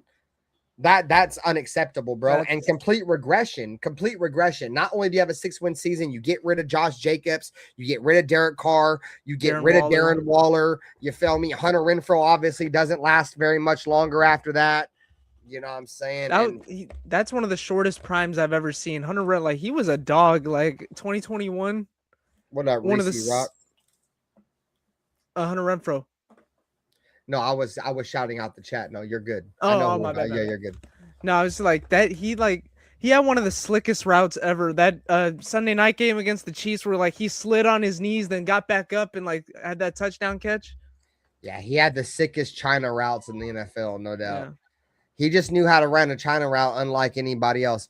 But I've said this before about Hunter Renfrow. And this is no disrespect to Hunter Renfrow, because I feel like obviously you make it to the NFL, you're a damn good player, right? In your own right. So obviously Hunter Renfrow's a great athlete. But it's just John Gruden knew how to use him. Hunter Renfrow is probably one of the best receivers in the NFL at choice routes. You let him run his route based on what he sees. That's why the China route got so effective. Motherfucking Hunter Renfrow would run a slant and he'd be like, oh, fuck, I'm not beating this motherfucker. And he would have the agility, the way he was, I won't say it's agility, just he had the hip fluidity to be like, okay, this slant don't work. I'm going to spin it around and go. Yeah. And that's pretty much what a China is. A China is, okay, I'm going to run a zone. I'm going to run a slant against man. And if it pans out to be zone, if I can flip my hips, I'm going to run a China and turn this slant into an out. And that's what he was great at because the fluidity of his hips.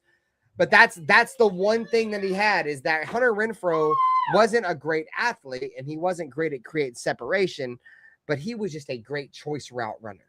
Yeah. And that's a lot of what he ran. You go and look at a lot of his routes, Hunter Renfrow, it was based on what the coverage showed. If the coverage showed zone and an option route, he would sit in the zone. If they showed man, he'd run the slant or run the out. And if he didn't know, he would just run the fucking China and get open. So, but for sure, bro, fucking Hunter Renfrow was decent. But he's also one of them players that, the Raiders only knew how to utilize, add, Jalen Richard, because after Hunter Renfrow left the Raiders, he was out of the league for like a year or two. Then he went to Carolina. Jalen Richard never came back to the league. I'm honestly surprised Zamir White's even back in the NFL. He's fucking terrible. He's gonna have a job. He's gonna have a job for like 1 week, and then he's gonna be out of there anyways. So, fucking Tyree Wilson, same for him. He's not gonna have a job for much longer. Him going over to the Saints is just gonna expose. He's terrible, dude. He fucking sucks. Whatever. Ray 916. I remember watching streams, you just raging at Zamir White, dude, and just fucking you're like, so they're gonna run it to Zamir White. He's gonna get 2 yards in it. Bro, it was crazy. I should have known the Raiders were tanking last year when we were running Zamir White. Bro, dude, that pissed me off too. I'm like, why the fuck is Zamir White getting carries on 3rd down and short? Bro, they were making Raheem Mostert inactive to play Zamir White, dude. That should have been my telltale. We're tanking, and they ain't no diss to Raheem Mostert because I think Raheem Mostert is fucking really good even at his age. But bro, he was getting benched for Zamir White.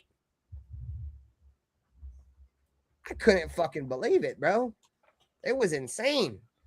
I've never seen a Raiders running back get 1 yard, 1 yard, 1 yard, 1 yard, 1 yard. Every fucking play was 1 yard, and he kept getting the ball. Bro, 1 yard, 1, 2, 3, 4 downs. You got 4 yards. You're not doing shit. Bro, they was giving that motherfucker the ball like he was getting 3 yards a carry. At least at 3 yards a carry, you go for it on 4th down, you're getting a 1st down. You go for it on 1st down with Zamir White, you're getting 4 yards. It was terrible. Who was the left tackle or the left guard? Was the left tackle? We also started Stone Forsythe over him, the one we drafted. Was it Caleb Rogers? No, Charles Grant. Charles Grant. Yeah. Yeah, I don't know, bro. The fact they went, I feel like there was a lot of signs on the wall the Raiders were tanking last year, bro. Stone Forsythe and DJ Glaze giving out the most sacks in the league, good damn it. They was out there giving that booty all fucking year, bro, and they didn't even want to play Charles Grant. You know what I'm saying? Who was the guard? Bro, they had Alex Kappa out there playing over Caleb Rogers, you son of a bitch. And I finally got his name right. His name is Caleb Rogers, not Carlos Rogers. Get damn it. I don't know I felt like we were tanking on purpose. Bro, what up? What up, Omar? Shout out to my boy Omar, bro. Either that or the game has had completely passed Pete Carroll by, like, I don't know. Yeah, it was either that or he was intentionally taken. I'm with you, DR Barry. We were intentionally taken last year, or the game has that much significantly passed Pete Carroll by, bro. Like, you know what's crazy though? We go back and we look at that season. Remember how you were talking about 2021? Was it when the Raiders gave up all them leads, right? Yeah. You know who the defensive coordinator was? Patrick Graham. God damn it, son of a bitch. That part, god damn it. Fuck him. Fuck him. I'm so fucking glad he's gone. He's in Pittsburgh, right? Yeah, everybody, and me included, I blamed a lot of them comebacks on Josh McDaniels, but who was giving up on defense? God damn it, you son of a bitch. Patrick Graham, sorry fucking ass, bro. I gotta take a piss real quick, DR Barry. For sure.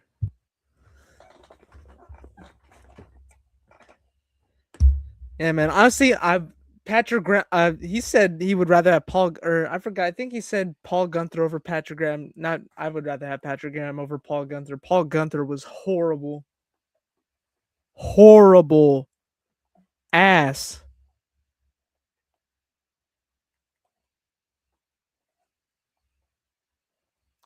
Let's see who's in the chat. Pete retired again, and Pete is ruined for being a scapegoat and sacrificing himself. Yeah, he'll be. Hopefully, him and Geno Smith are Raider legends at the end of the day. Hopefully, Fernando works out, and we can look at them as Raider legends for letting that happen. Pete has kisses. What up? What up? Fucking Frank Weber. What up with you, bro? Hey, you. PG or Paul Gunther both have up 3rd and 20 every week. Bro, yeah, no, you're right. If whoever that question you just answered, if you had to choose between either one of them, bro, I'd damn near choose death. I ain't lying, bro. Fuck both of those guys. That's like picking Russian roulette with only 2 bullets in the chamber. You know what I'm saying? Fuck that. Can I get any other name inserted? Fuck that. And see, that's how bad it's been, bro. We've had to stick with defensive coordinators. They're like, bro, just give me a bullet for either one of those guys. We went from what, Ken Norton to Paul Gunther to Patrick Graham. Bro, or no, Gus Bradley. Gus Bradley. We had Gus Bradley for a year. Gus Bradley was okay. I liked Gus Bradley. The one thing about Gus Bradley, he was all right, bro. He played soft, like just that fence post defense. Just nah, he would play a ton of bend don't break. Yeah, but that's what the cover 3 is about. The cover 3 is about playing bend don't break. You feel me? And I thought the Raiders played that all right. I felt like out of all those guys you just mentioned, I would take Gus Bradley back out of all those guys, bro. Yeah, for sure. You know what's crazy, bro? Is we chose Ken Norton Jr. over Bill Musgrave. That's a big what if question. I feel like because we were 2. Didn't we fire Bill Musgrave after the 2? It was after the game where Marshawn Lynch was dancing on the sideline, wasn't it? No, we fired Bill Musgrave after the 2016 season. Oh, I thought wait. No, because remember we brought in Scott Turner. No, not Scott Turner. Todd Downing. Todd Downing. Yeah, because Derek Carr was like, yeah, man, Todd Downing's the man. Yeah, Todd Downing's the man, bro. And we let Bill Musgrave go and kept Ken Norton. Mind you, every fucking year our defense with Ken Norton was shit. You know what I'm saying? And the only time we had a good offense was with fucking Bill Musgrave. And I'm with you, we the people. I hear you. I see you. That's exactly what I said, bro. Derek Carr just kept talking too much about Todd Downing, bro. That's really what it was. And he sold this coaching staff. He sold Jack Del Rio. Bro, I can get rid of Todd Downing or Bill Musgrave and save me a couple dollars and keep my boy that I played with, Ken Norton, in the building. You feel me? And obviously, you know what's fucked up, but it makes it worse. And the reason why Jack Del Rio, in my opinion, ultimately got fired outside of John Gruden coming out of the booth is because he ended up firing Ken Norton anyways. Yeah. So you end up firing Ken Norton anyways, dude, over a guy that literally had your offense and literally developed your quarterback. Like your quarterback was developed under, Bill Musgrave's system. And those are hard to replace. You feel me? That's why I said before, that's the reason why I like that we got Clint Kubiak. Is like now Bill Musgrave was offensive coordinator, right? So he was able to go to another team. You feel me? So obviously Derek Carr was really never the same outside of, Bill Musgrave's system. I mean, he was all right under John Gruden, but I'm sure you guys understand what I'm trying to say. But see, the thing about Clint Kubiak is that everything that he teaches Fernando, we're not going to have to worry about him getting scooped up by another team like we had to worry about Bill Musgrave. You know what I like about develop Derek? About this, he's going to develop Fernando. My bad. I forgot where I read this, but apparently Fernando, he was already studying Clint Kubiak's offense before he was even drafted. Yeah. In the who was it? Was it Brian Greasy or somebody? Yeah, he was with an ex NFL quarterback that had played under the Gary Kubiak system and the Kubiak system, which is really just the Shanahan system. It's a West Coast. That's pretty much what Clint Kubiak runs. He just runs a Bill Walsh system. You know, it's just part of the Bill Walsh tree. But yeah, he was working on this shit. Primarily, I think, you know, what they were doing is because he's going to have to get used to being under center. Mm-hmm. You know, that's really what it's going to come down to, bro. Yeah. Like, that's the one knock. If there's any knock on Fernando Mendoza, he didn't really play much of a pro style offense in college. He ran your typical RPO. Offense, one read offense in college. Mm-hmm. You know, but that doesn't mean he can't run a pro style offense. It's just that's not what he was asked to do in college. And you can only do what you're asked of. You know what I mean? So, but what he was asked to do, not only was he good at it, he dominated it. He was great at it.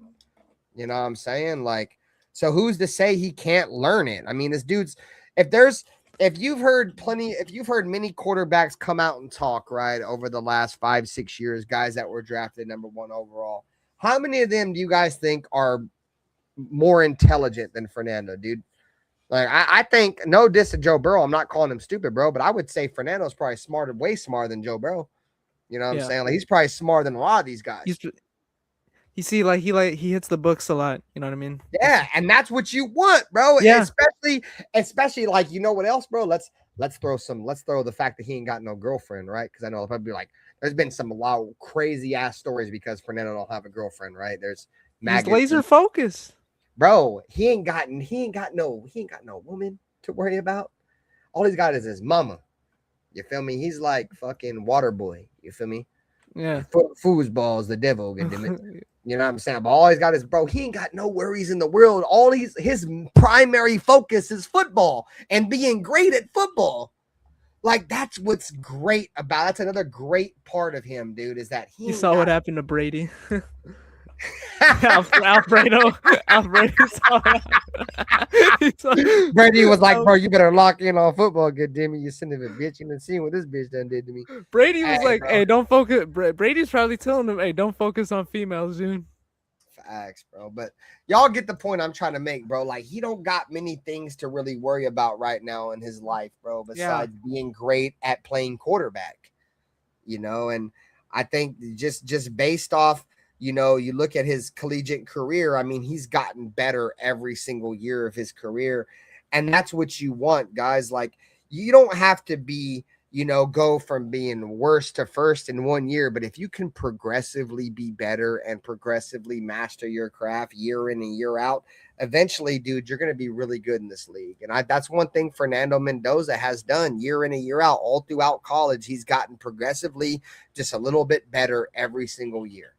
You know, and you could honestly say his jump from Cal to Indiana, he got significantly better.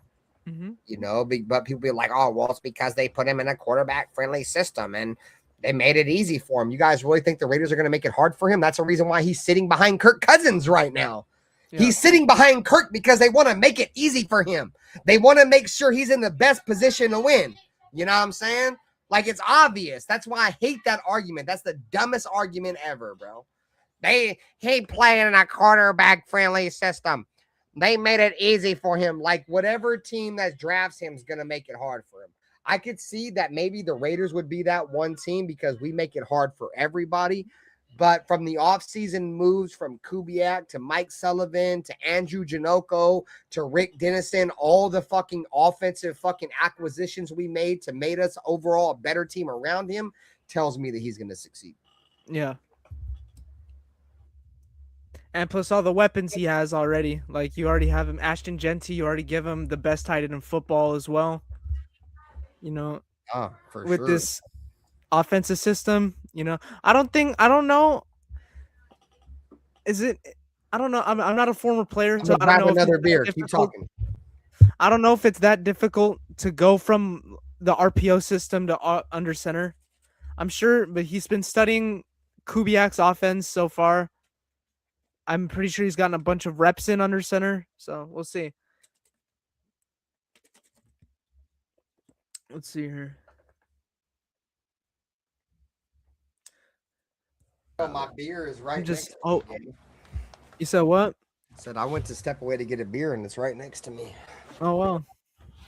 All right, guys, let's cover this secondary before we get out of here. So we went over the linebackers. So now we got corners and safeties. So let's see. I'm going 8-9 this season. Nothing special, but a major improvement. Oh no, that's a little much in my book. I think Yeah, we're I have. looking at 6. I'm at like 6-7 wins. Yeah, I feel like 6 to 7 wins would be like our ceiling.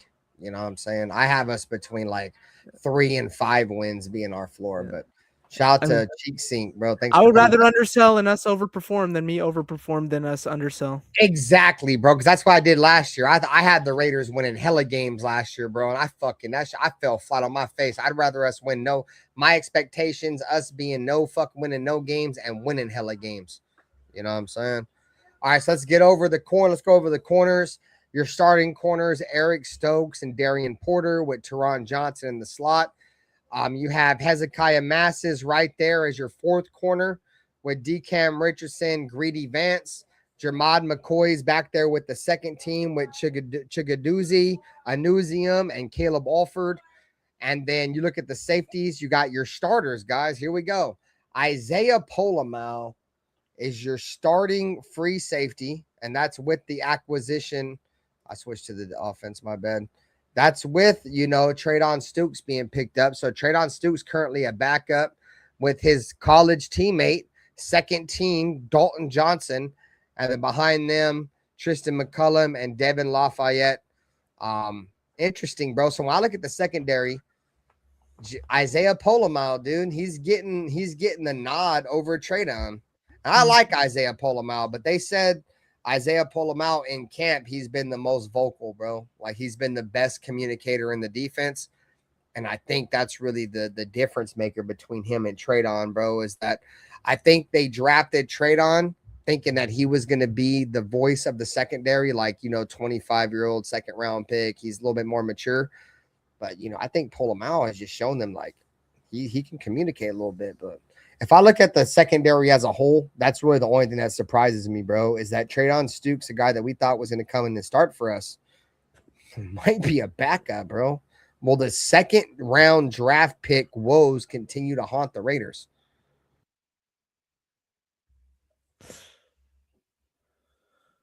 Hopefully not. Like what's our history of second round picks? Have we not gotten one good second round? Like when was the last? What's crazy, bro, is we literally just talked about Jihad Ward earlier being a defensive tackle. He was a second round pick too. Another second round pick that didn't work. Jack Besh, motherfucking 24? Jihad Ward. The year before that, who was our 2024 fucking second round pick? I'll go look. I forgot. It was Bowers, then let's see. 20. Jackson Powers. Oh, that's right. Hopefully he can break the cycle.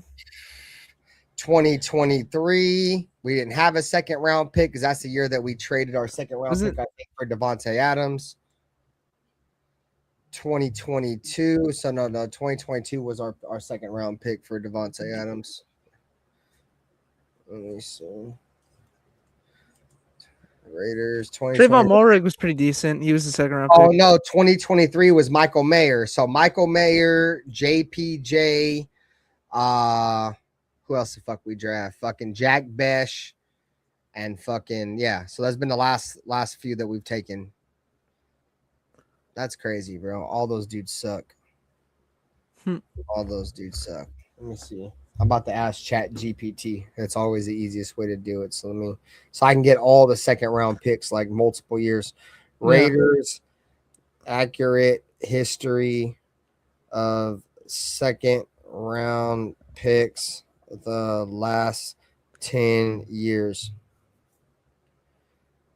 All right, so let's see, because I don't think I can think of any of them. Spy Tech should be questioned if that's the case. I don't think I'm ready to question Spy Tech just yet. Raider Nation for life.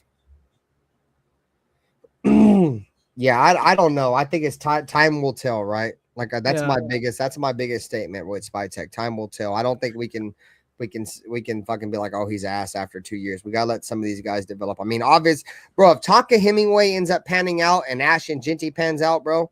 Like, I think a lot of us think Ashton Jeanty's going to pan out, right? But if Tonka Hemingway ends up being a lead defensive tackle in this league, dude, he's damn near better than any general manager we've had in the last 10 years. obviously outside of fucking whatchamacallit, Telesco, because he's the one who drafted Brock Bowers. You were questioning. Go ahead. You were questioning Dave Ziegler after Tyree Wilson already. Bro, I already knew, bro. I felt like that shit was sabotage. Bro. I mean, I already knew, bro. You can't draft defensive linemen that have injuries in their feet. Okay, so let's go back. So we're looking at second round picks for the Raiders since 2017. This is an embarrassing list, guys. 2017, Obi Melifonwu. All right. 2018, PJ Hall. Defensive tackle. 2019, Trayvon Mullen, corner. The last one, the only one that's probably shown anything. 2020, no second round pick. 2021, Trayvon Merrick. 2022, no second round pick. 2023, Michael Mayer. 2024, Jackson Powers Johnson. 2025, Jack Besh. And 2026, Traydon Stukes. Bro, PJ Hall.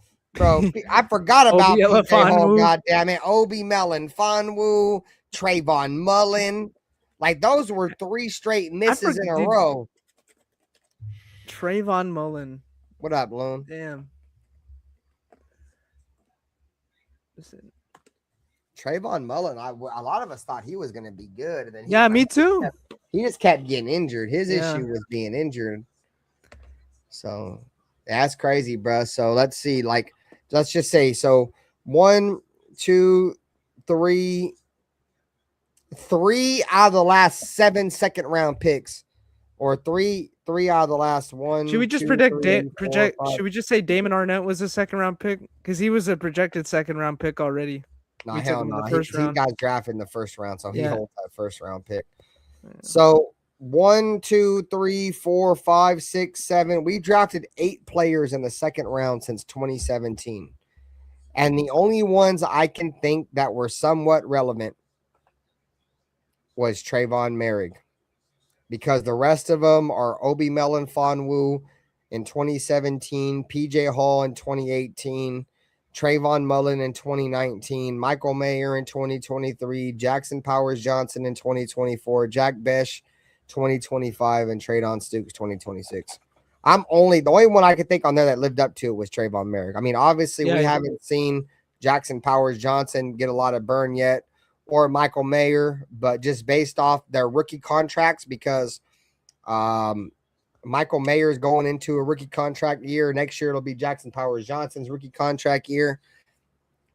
We've hit 1 first round picks in damn near 10 years, dude. Or 1 second round pick in 10 years, bro. Disgusting. You know what's crazy, bro? Is let me not bring up first round picks. What up, Modfather NorCal Raider? Alex Leatherwood. Bro, now let's look at Raider first round pick since 2017. Gary Young Conley. I probably could go off the list. I could probably go off the top of the dome for this one. Go ahead. I'll tell you if you're right. 2017, Gary Young Conley. What happened to him? He got traded 2 years later. 2018, Colton Miller still on the roster. One of the only Oakland Raiders left. 2019, Cleveland Ferrell. Not on the team no more. Did he even make it to his second contract? Did he make it past his rookie contract, or? No, he ended up going to another team. I think he went to the 2020, Henry Ruggs killed a lady. 2019, the Raiders had 3 first round picks. Oh, that's right. Jonathan Abram and Josh Jacobs. Josh Jacobs was good. Jonathan Abram, you said was playing in the wrong era. Yeah. 2020, Henry Ruggs killed a lady. And 2020, Damon Arnett was flashing guns to random civilians. Yep. 2021. Alex Leatherwood. Dude, I was so pissed when we took Alex Leatherwood. Me too. What the fuck? All right, 2022. We didn't have a first round pick. Yeah, 2023 was Tyree Wilson. 24 was Brock Bowers. That's a hit, a rare hit for the Raiders. He killed him, chat. Yeah. 2025 was Ashton Jeanty, and 2026 was Fernando Mendoza. So only time will tell with these past 3 years. Hey, bro, I was looking. I'm like, okay, let me see if he hit all of them, bro. And you know what's crazy is let's look at this list, right? So we said the only second round pick out of all those second round picks that panned out was fucking Trayvon Merrick, right? So let's see how many first round picks panned out. Garyon Conley, no. Colton Miller, yes, he panned out. Jonathan Abram, no. I would, as much as I love Josh Jacobs, I would say no because we let him go to another team. So Josh Jacobs, no. Cleve Farrell, no. Damon Arnett, no. Henry Ruggs, no. Alex Leatherwood, fuck no. Tyree Wilson, fuck no. Brock Bowers is probably the only one that we know for a certain that's going to be good, bro. Yeah. You know what I'm saying? But as much as I love Ashton, we know for sure Brock is going to be good. Tyree, we drafted Tyree Wilson. We didn't even need a defensive end. We already had Chandler Jones. I know, like, he had that whole mental health debacle, but like, we didn't even need Tyree Wilson at the time we drafted him, dude. That's what I'm saying, like, bro. We had Chandler Jones under contract already. Line help and defensive back help, dude. Bro, if you remember correctly, bro, and everybody remembers, bro, my number 3 guys in this draft, this is who I wanted, bro. And I knew one of them out of the 3 was going to be there. I wanted Devin Weatherspoon. He was my number 1 guy in that draft. That's who I wanted. My number 2 guy was Jalen Carter. As much as I knew the Raiders probably weren't going to take him for obvious reasons, he still was my number 2 best favorite player in the draft. And number 3 was Christian Gonzalez. And a lot of that tied into what the Raiders needed. When we drafted Tyree Wilson, I told everybody, they're like, how do you know it's a dumb pick? And yeah, that list is rough, Reese. Because the Raiders gave Chandler Jones 51 million reasons why he's not coming off the football field. We just gave him 51 million fully guaranteed. You thought he was coming off the football field for Tyree Wilson? Fuck no.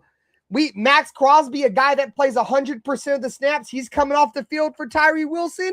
Fuck no. That alone made it a bad pick. Right off the rip, that made that a bad pick because he's not going to play at least until Chandler Jones either goes crazy like he did, but he still sucked. Tyree Wilson still sucks regardless. But, bro, the obvious pick there was, dude, we needed a big fat motherfucker that was dominant, that could help Max up front and Chandler, or we needed somebody that can complement the pass rush because we had the pass rush. We thought we had the pass rush. You got to complement the pass rush with the secondary. So it was like, dude, it was either Devin, Gonzalez or Carter. That was it, bro. We drafted Tyree Wilson. If y'all remember my reaction, I cried real tears. Yeah, I cried real tears. That shit was bro. Tough. You know, can we go bad draft classes? We have one of the worst draft classes. Can I read off 2020, bro? The COVID draft class? Hold on, let me pull it up. Yeah, 2020 was terrible, dude. That was the first year in Vegas. That's a Henry Ruggs draft. Yeah. Wasn't that the fucking year we got fucking special teams fucking Lynn Bowden?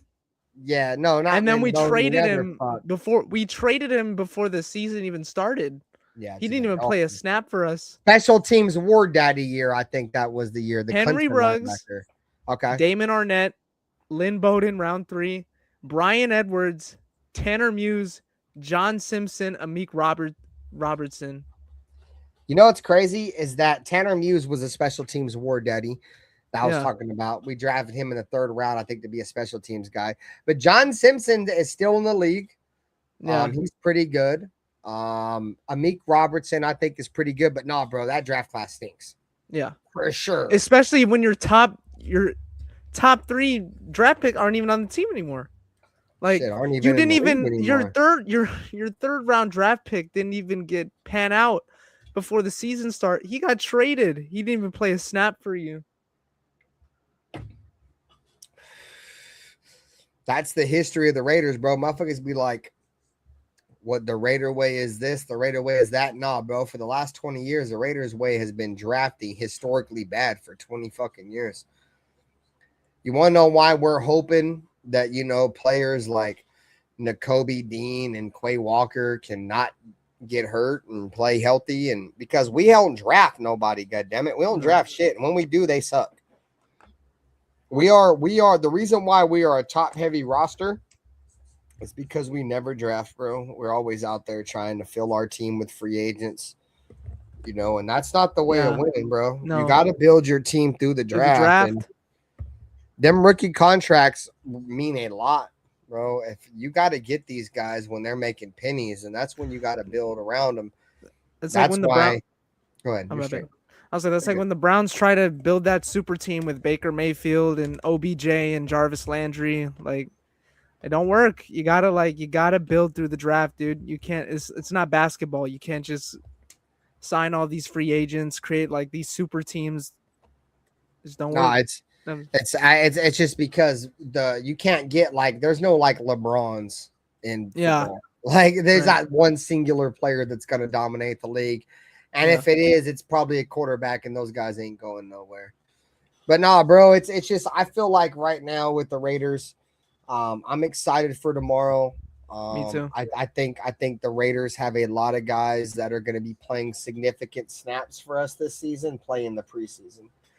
So that's the main reason why I'm excited. If you look at the starters, bro, a lot of these starters could lose their jobs to rookies, bro. Like Darian Porter, he's a starter right now. He could easily lose his job to Hezekiah Massis, who's going to get a ton of run in the preseason. And if he balls out, he might lose his job to that.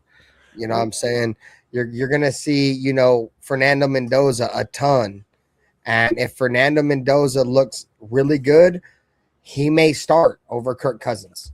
You know what I'm saying? Like, we're going to look at the offensive line, bro. If Trey Zune gets run at right tackle and he looks like he's dominant, he may play over DJ Glaze. Like, we're going to have a lot of guys that are going to play tomorrow that based on how they play in camp and the film they've put on in preseason might be significant players and starters for the Raiders next year, bro.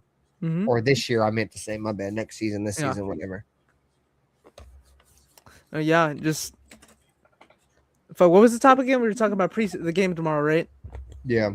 What's the word? What's the word on Gerard McCoy? Like, I haven't heard him. Jermod McCoy. Kubiak said he's expected to play a ton tomorrow. Okay. We're gonna get a ton of reps from him tomorrow. Everybody, the steal of the draft. Apparently, I know he didn't play last year because this previous past college season because he had a torn ACL. But like I've heard from a bunch of people, that's the steal of the draft.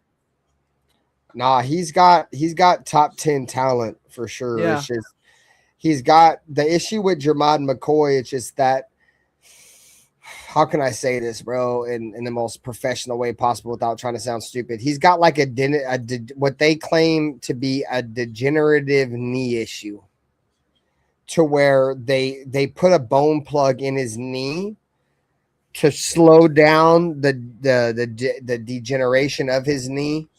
The issue isn't now with Jermod. Like they feel like as of right now he's gonna be good, but the concern is how his knee is gonna hold up, in the long run with bullets flying. How's his knee gonna hold up? Say, he gets rolled up on in a pile or something. Like that's the concern. It's not that can he play now, because he can play now for sure. He's gonna play. And Kubiak said it himself. He's been out there. He said he's been healthy for every practice. Jermod McCoy has participated in every single training camp practice, padded and unpadded. So he's going to play. And that's, bro, just check this out, bro. Let's just say, this draft class works out, dude. We got Eric Stokes already, right? Mm-hmm. And regardless of what happens with Darian Porter, let's just say regardless of what happens with him, dude, we got Hezekiah Massis and Jermod McCoy, dude, as like the future of our team, bro. Like, and they're like rookies. And let's just say everything happens right? Because Jermod McCoy is supposed to be a first round pick. Say he stays healthy, and we get an NFL blessing from the gods there, right? And he balls, and he's like, okay, he's him. And then we got fucking Hezekiah Massis, and we just got to steal in the draft, bro. Like we could go from, we could literally have like a Seattle Seahawk type secondary, bro, where we have like 4 legitimate corners, bro. Yeah. Well, we could truly play an NFL style defense in terms of the NFL now. They want to spread people out, bro. We could have 4 legitimate corners, bro, with Eric Stokes, Darian Porter, Jermod McCoy, and Hezekiah, bro. Bro, they're playing Hezekiah Massis in the slot right now, bro. And Hezekiah Massis has played like less than like 2% of his snaps his entire life in the slot. And what that tells me, bro, is that shout out to Saturday Morning Inspection is that they're just trying to find a way to get Hezekiah on the field. What up, Dante? Saludos, bro. Thanks for coming by. He says he's a huge Darian Porter guy. I like Darian Porter a lot too. Yeah. But, bro, if Darian Porter is dominating and, you know, you brought in Teron Johnson to be your slot corner, like, they're just trying to find a way to get Hezekiah on the field, dude. That's why I think I'm super excited. That's why he's like my main guy on defense to look at tomorrow, bro. Because like they have, I can tell by the talk that they have super high expectations for this kid, and he's living up to them, dude. Him and Malik Benson, they're like, hey, bro, we need a number 1 wide receiver. Can you do it? Hey, bro, we need a number 1 corner. Can you do it? Yeah. And ready? That question was asked. That part, bro. Are you ready? And that question was asked, bro. And they took it personal, like, bro, fuck you mean I'm ready. You feel me? It's like when you get an interview at a job, right? And they're like, well, can you do this or can you do that? And they start second guessing a motherfucker, right? You're like, all right, say less. You feel me? Like Hezekiah Massis laughed at his interview with Paul Gutierrez because Hezekiah Massis had an interview with Paul Gutierrez. If you haven't checked it out, go watch the Raiders YouTube channel. And they said that his biggest knock coming out of college was that he was afraid to tackle. And Paul Gutierrez said, you know, what's your thoughts on, you know, the scouting report coming out of college, you know, saying, you know, you're a good corner and you can cover, but you can't tackle. And he said, I'm coming here to knock a motherfucker head off. That wasn't his exact words. He didn't cuss, but he's like, I'm coming here to knock people's head off. You feel me? And that's the mindset, bro. That's what I'm trying to say. That's the Raider way, dude.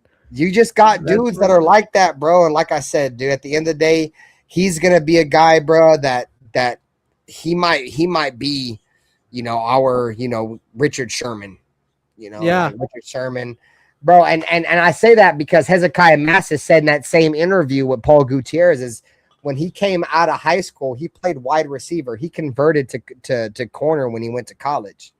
He was a wide receiver in high school, and he said that's where a lot of his instincts and a lot of his ball hawking comes from, is that he knows he can catch the ball, and when the ball's in the air, he feels like it's his. That's the reason why I bring up the Richard Sherman shit, because Richard Sherman, same way. Darian Porter, same way. You know, Darian Porter was a converted wide receiver, so it's gonna be fun though. You got anything? Any last words, Dr. Barry, before we get out of here, bro? I'm gonna lay it down.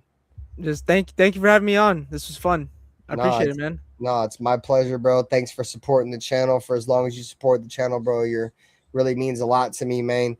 And whenever I got an open spot, bro, I'll hit you up and you can come on and talk ball with us, bro. It's always a pleasure.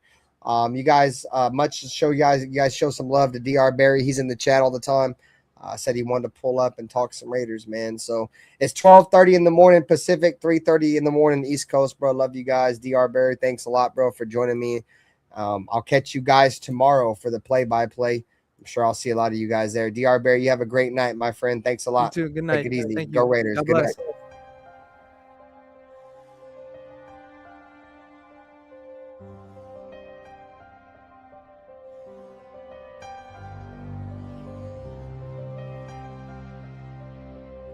They didn't have to say much. This is the Raiders, you know. This is one of the most historic, you know, franchises in the NFL with a great history that I want to be a part of. I want to be a part of furthering that history. You know, when you say commitment to excellence, okay, and you look at the walls around here, and you look at the players on this wall, and there's a history. There's a history of Hall of Fame players here. There's a history of Super Bowls, and that's. And with all this situation and all this shit I went through, the biggest thing that I took from it is I don't give a what everybody has to say. Truly, I really don't give a. Play clock down to 1. Williams batted up in the air, and it is picked. Crosby. He has been a beast. I do believe that this is a game psychologically of intimidation and of fear. I don't mean cowardly fear, but fear. But the Chargers and all those teams. To be honest, I don't like any of them. I hate all teams. The other team's quarterback must go down, and he must go down hard. But the Chargers. What I call the vertical game. We were going to stretch the field vertically. When we came out of the huddle, we weren't looking for first downs. We didn't want to move the chains. We wanted touchdowns. We wanted the big play, the quick strike. It's number one to say you want to do that. It's number two to say that you have the players to do it, but it's number three to do it. Hard. Try not to make mistakes, but don't worry about mistakes because there's only one thing that counts. Just win. Your commitment to excellence and your will to win will endure forever. You will not get